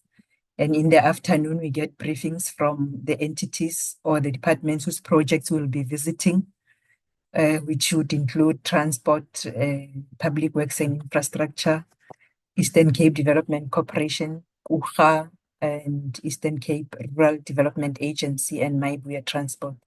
And then on the second day, we just focus on visiting the projects, no presentations.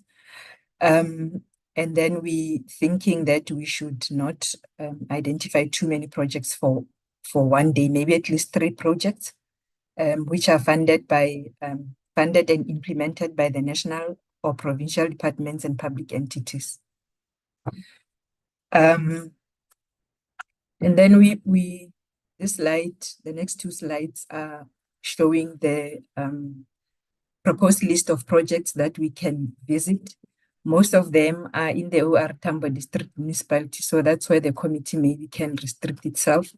Most of these projects are funded by the equitable share, and they are implemented by the Provincial Department of Public Works and Infrastructure.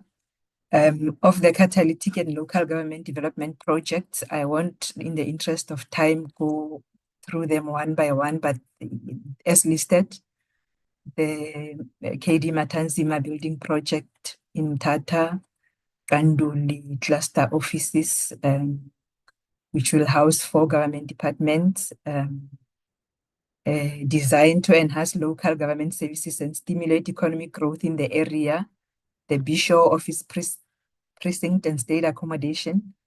The costs are there, and this one is a project funded through a blended PPP model. I think the DBSA just now explained how they also play a role in funding and implementing some of these projects.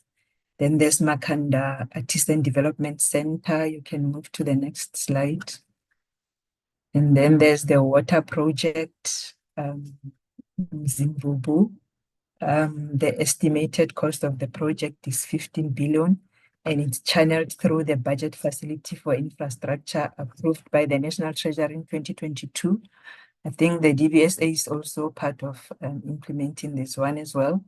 Then there's small harbors for economic development. In the last engagement with the Provincial Treasury, Eastern Cape, one of the members observed that some of the harbors, they stand vacant and abandoned, whereas they are expected to drive local economic development. So there are these harbors in Port St. John's, Port Alfred, which is located within where the committee can visit.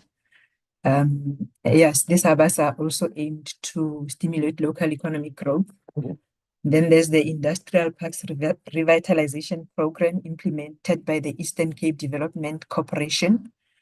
There's 2 key parks, Timbaza and Vulindlela, located in the Buffalo City Metro, Tata and Tata in the OR Tambo District. And then there are several roads infrastructure projects that we can choose from. They are listed there. Most of them are in the OR Tambo District Municipality. We will pick and choose when the time arrives, depending on the logistics and the distances. The expected outcomes of the visit. Based on the preliminary information we got when we engaged the province, there are significant governance spending and infrastructure delivery issues in the province. So the committee's engagement with the provincial leadership through this fiscal oversight visit is expected to examine where accountability is lacking, whether it's in the budget performance audit outcomes, implementation of consequences for financial mismanagement or infrastructure delivery, and to make recommendations that would improve these things, the governance and the infrastructure delivery and value for money services delivered, especially for underperforming departments and entities.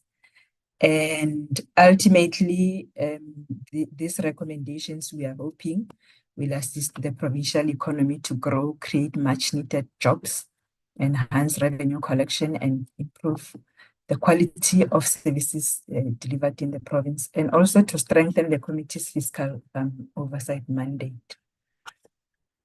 And then I'll move over to the proposed international study tour. Yes, before I start on this, just to say to members, we have circulated 2 documents. So everything that I'm saying in this presentation is there in the documents that we have circulated to the members, and maybe they have even some more information. But yeah, in terms of the proposed study tour, yes, the legacy report indicated that in the last term of Parliament, again, we did not conduct any international study tour as a committee. And the recommendation was that in the current term of Parliament, we organize an international study tour for the members to enhance the quality of the committee work. And just as a background, I think members are familiar with this, how we were established in terms of the Money Bills Act. I won't go through that, but then the Money Bills Act requires effective fiscal oversight. And therefore, it will be in the best interest of the committee to benchmark with other countries on how they implement the complex Money Bills Act and learn best practices. For this purpose, it is proposed that the committee embarks on an international study tour to Canada or Australia. This follows the committee's resolution made at its first strategic planning session that there's a need to undertake an international study tour. Why Canada or Australia? So as the finance support team, we identified several countries for study tour. And then we asked our researcher, Ms. Bopintaga, to do a high-level comparison of 4 countries, which she did a paper on that. We then shortlisted the 2 that I'm going to present now today. And just to say that the bulk of this presentation is based on the research paper that UPOP prepared for us. And then once the committee agrees on a specific country, Bobby will produce a detailed background research paper in preparation for the study tour. So the 2 countries that we shortlisted were Canada and Australia for the committee to consider. I'm going to sip water 1 second.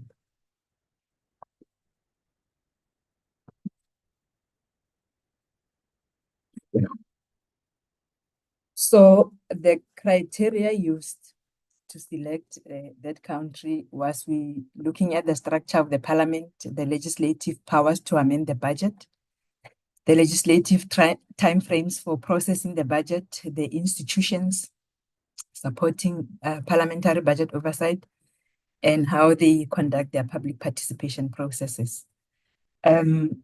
Having considered the key challenges that the committee normally experiences when implementing the complex Money Bills Act, which include tight timelines in processing the budget, the MTBPS, and the revenue bills, the strict criteria required by the Act to make amendments, some revenue bills brought late to Parliament for processing, and the technical nature of the revenue bills. And also considering that Parliament has the power to amend the money bills, but to date, these powers have not been exercised.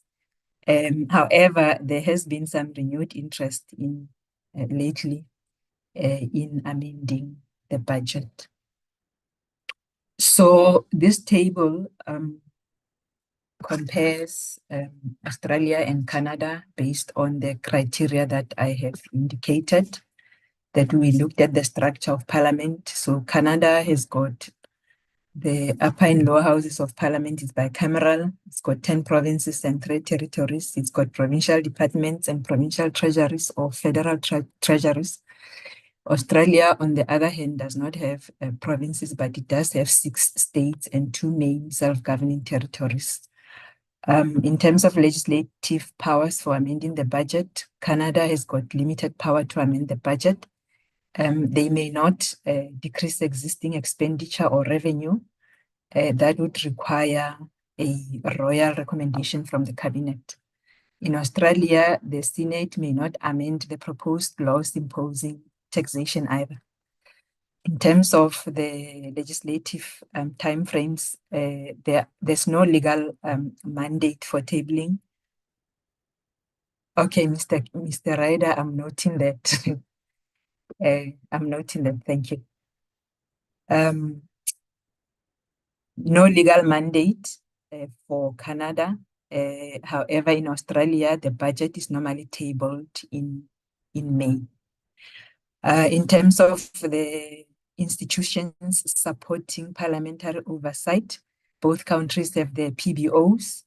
The Parliamentary Budget Office provides independent, non-partisan financial and economic analysis to Parliament to support effective budgetary oversight.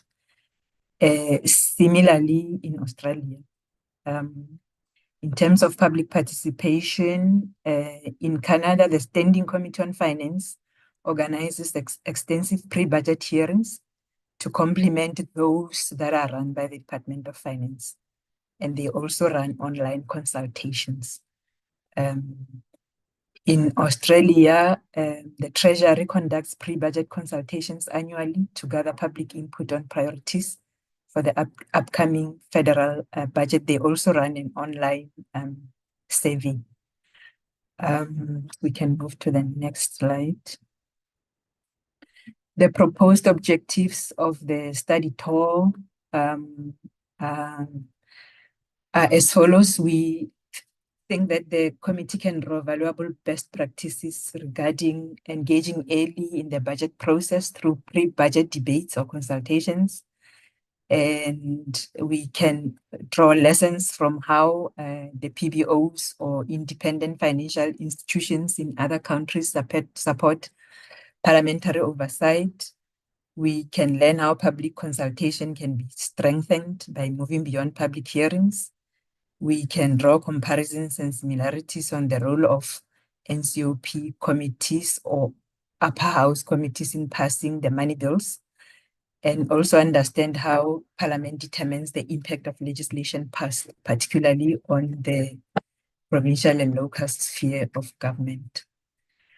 In terms of the proposed engagement during the study tour, we thought we could engage with the representative of the South African Embassy, meet with the Parliament of Canada, Australia, in terms of touring the Parliament, getting a briefing on oversight, legislative and public participation models,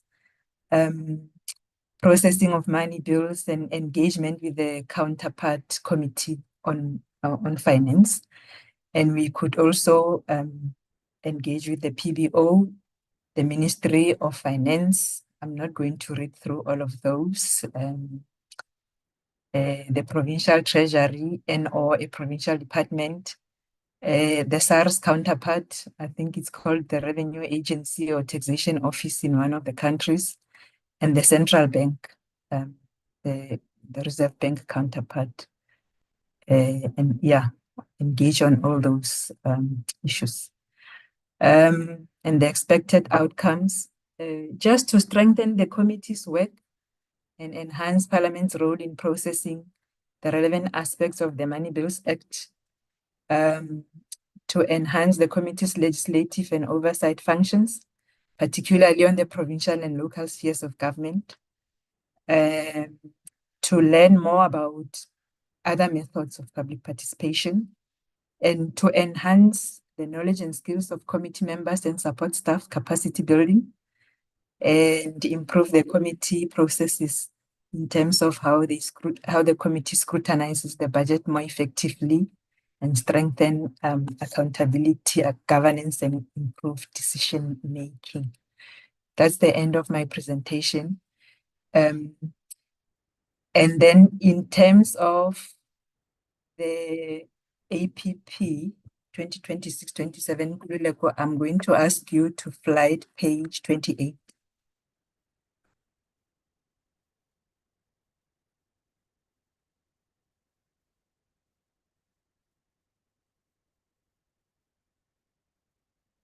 You said page 28. Yes.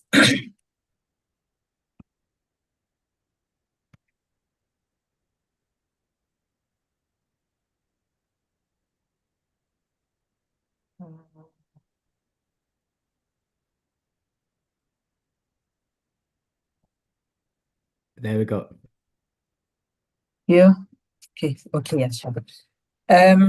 So members, when we had our strategic planning session, I did a detailed presentation on the 2026-27 APP, and this document was circulated to members then as well.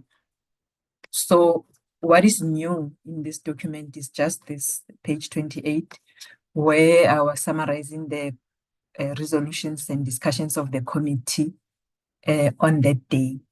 And yeah, these are captured there. I'm just hoping that members had a chance to go through these resolutions. I'm also not, in the interest of time, going to go through them. And that would be the end of my discussion. However, my colleagues Nkululeko, Lipopi, if you need to add anything, you are welcome to do so through your chairperson. And thank you very much. Thank you, Rakgadi. Thanks very much. Nkululeko and Poppy, is there any addition that you want to indicate? I'm covered on my side, Chairperson. Thank you. Thank you. Poppy? I'm also covered, Chairperson. Thanks, Esther, and thank you, Honorable Ryder, for the correction as well as the paper attached. Thank you. Okay. Thank you very much. Can I get questions for clarity for Honorable Sivisa, Honorable Ryder? No, thank you, Chair. Thank you to Honorable Majola, yes. Thank you, Chair, and thanks to the team for the presentation, Chair. On the recommendations of the APP, Chair, I think what the submission that I made at appropriations, if it could also reflect the turnaround or the time when we adopt the report and for us to implement the recommendations done by the committee. I think we should also, in the finance, we should also relook the issue of we must adopt the report of any oversight as soon as possible, so that we should be able to send the recommendations as soon as possible to the relevant departments or to the relevant provinces where we'll be doing oversights, so that we should be able to be on par as to what's happening in the provinces. And this rises to the issue of when we were doing the oversight report to Northwest. It took us a very long time to adopt the report and to discuss the recommendations. And when you look at the time frame that we put to say by the time the adoption of this report has been done and the recommendations will be given the departments or the relevant province close to 3 months to respond or to make the changes that we've recommended.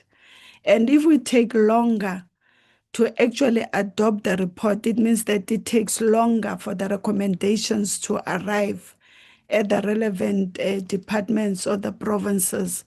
So I think that one also, Chair, we need to look into what time frame do we put forward to say by this time we should have adopted the report. The report should be ready as soon as possible for adoption so that the recommendations could be sent. I don't know how Mr. Mangweni, they are going to capture it in the recommendation. That goes for the APPs.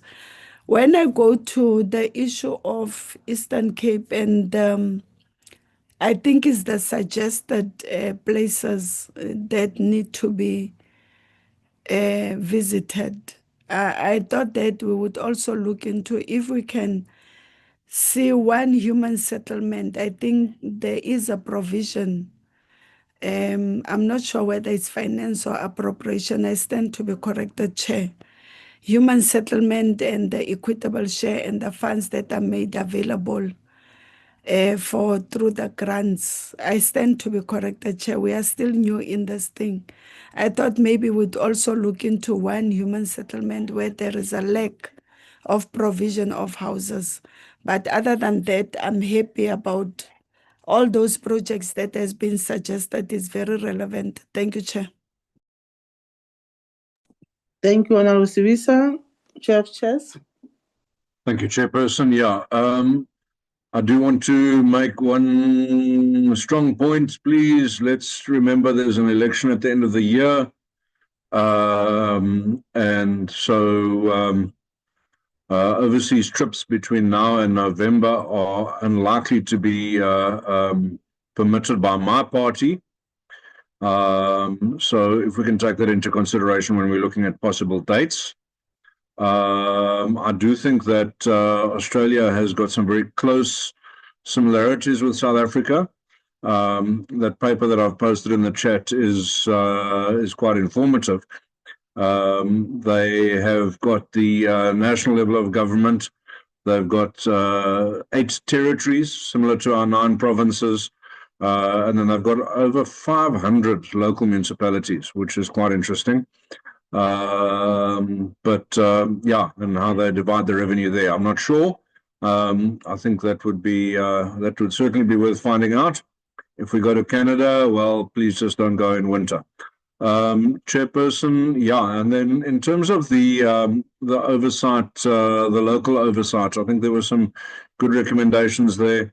I do want to again just perhaps warn or flag a warning about what we spoke about before, is the oversight stampede, where the local harbours are being mentioned. And I do want to note that there have been recent oversight trips by the National Assembly's portfolio committees to, for example, Port St. John's Harbour, the small harbour specifically. I know that this has been a focus area for both public works, for small business, as well as for Department of Forestry, Fisheries and Environment at various stages over the last couple of years. So I think that we will need to be very careful in considering whether the value that we can add to that site is sufficiently material to justify it. There are some substantial travelling arrangements that need to be made to get to some of these harbours, and of course we must always look at the cost versus the benefit of all of our oversight that we undertake. Thank you, Chair. Yeah, Chair of Chairs, while still on the platform, I guess you are recommending Australia for the tour, the study tour. Chairperson, so I mean this document, I haven't applied my mind fully to this document yet. Okay. I know enough about Australia. I've never been there, that's for certain, but I know enough on the theory behind it to know that there are indeed similarities between our system and theirs. I haven't got the same level of understanding of Canada, and I'd need to research properly before I could actually come forward with a firm recommendation. But I do think that Australia certainly has its potential because of the alignment. But yeah, I'd need to research more before I can put my neck on a block. No, it's fine. I think we also agree with you on the issue of the date, because it's an election year. So I think it's one of the things that we're gonna be able to look at it. And before I take Honorable Majola, I want to go back to Honorable Sibisa. Honorable Sibisa, what is your recommendation in terms of the study tour? The country, there is Canada, there is Australia.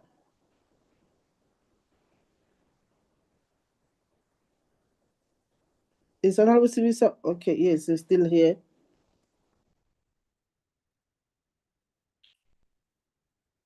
Honorable Sibisa?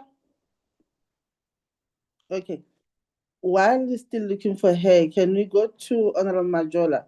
Please also look at, because we just wanted to move faster because of the time is not on our side.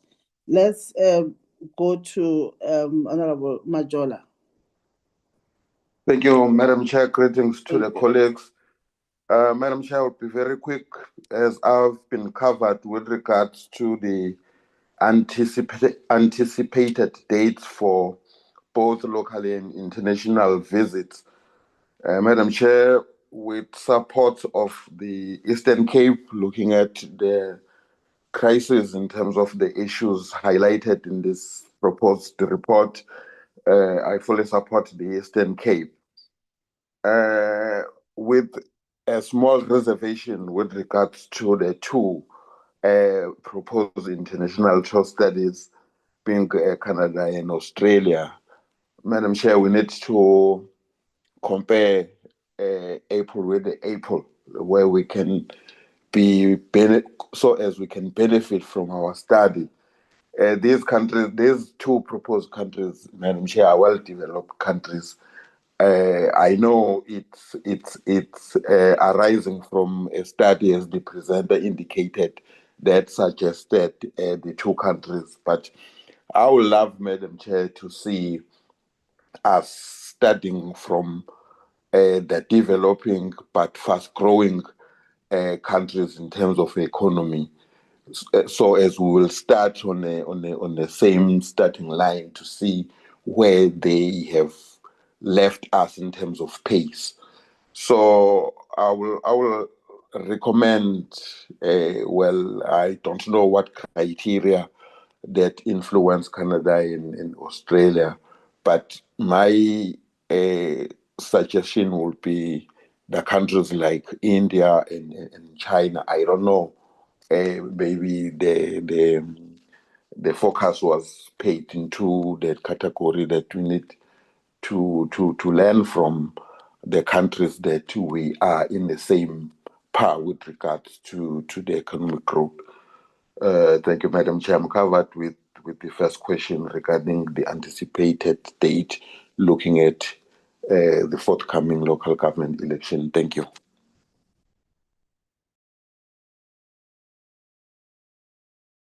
Thank you, Honorable Majola. Honorable Brett. Thank you, Honorable Chairperson. As the permanent delegate from the Eastern Cape, I welcome the visit to the Eastern Cape province. As you could see, there's quite a number of issues and challenges that needs to be addressed. I want to echo the Honorable Rider. When administration look at the planning for this trip to the Eastern Cape, please do your homework and look at traveling time and take into account the condition of the roads in the Eastern Cape. Some of the proposed sites are quite a distance from one another, and traveling is going to pose a challenge. Thank you. The country. Brett. Madam Chair. Which country do you prefer, the Canada or Australia? Australia. Thank you. Honourable members, I think I managed to communicate with Honourable Khwase, Honourable Siwisa. They also of the view of Australia in terms of the country to look at, but also we need to also emphasize the issue of the time of the tours. We should not focus on like the date must not be this year before the elections, as Honourable Rider is indicating about his party, and also I think my party will also not agree for us to take a tour there before the elections. So I think it's something that in line with also the appropriation, they will also Okay, thank you, Honorable Sart. We will also do this likewise with the appropriation as the committee.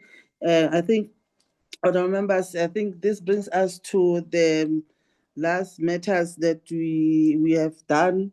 We were able to do justice to all the items that has been presented, and thanks very much, Sis Rakadi, for the presentation, the good one, and also to the team, Ospopi and Datemangweni, thank you very much.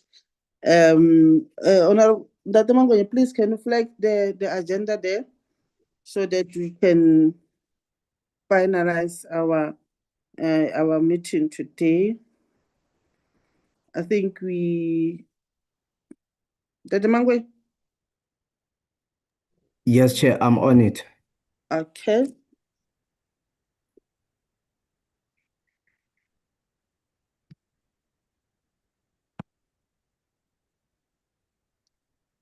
Thank you.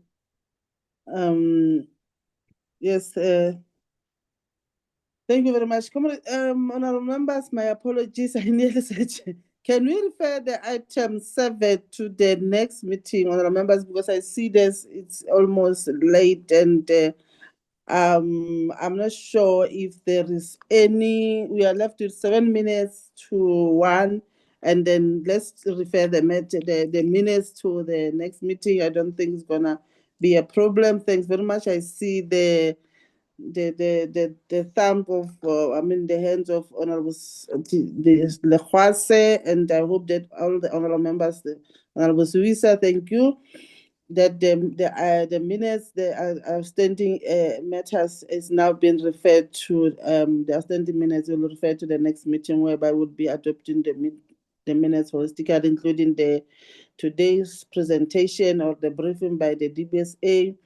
We already have now the decision around the APP, the study tour, and the oversight plans.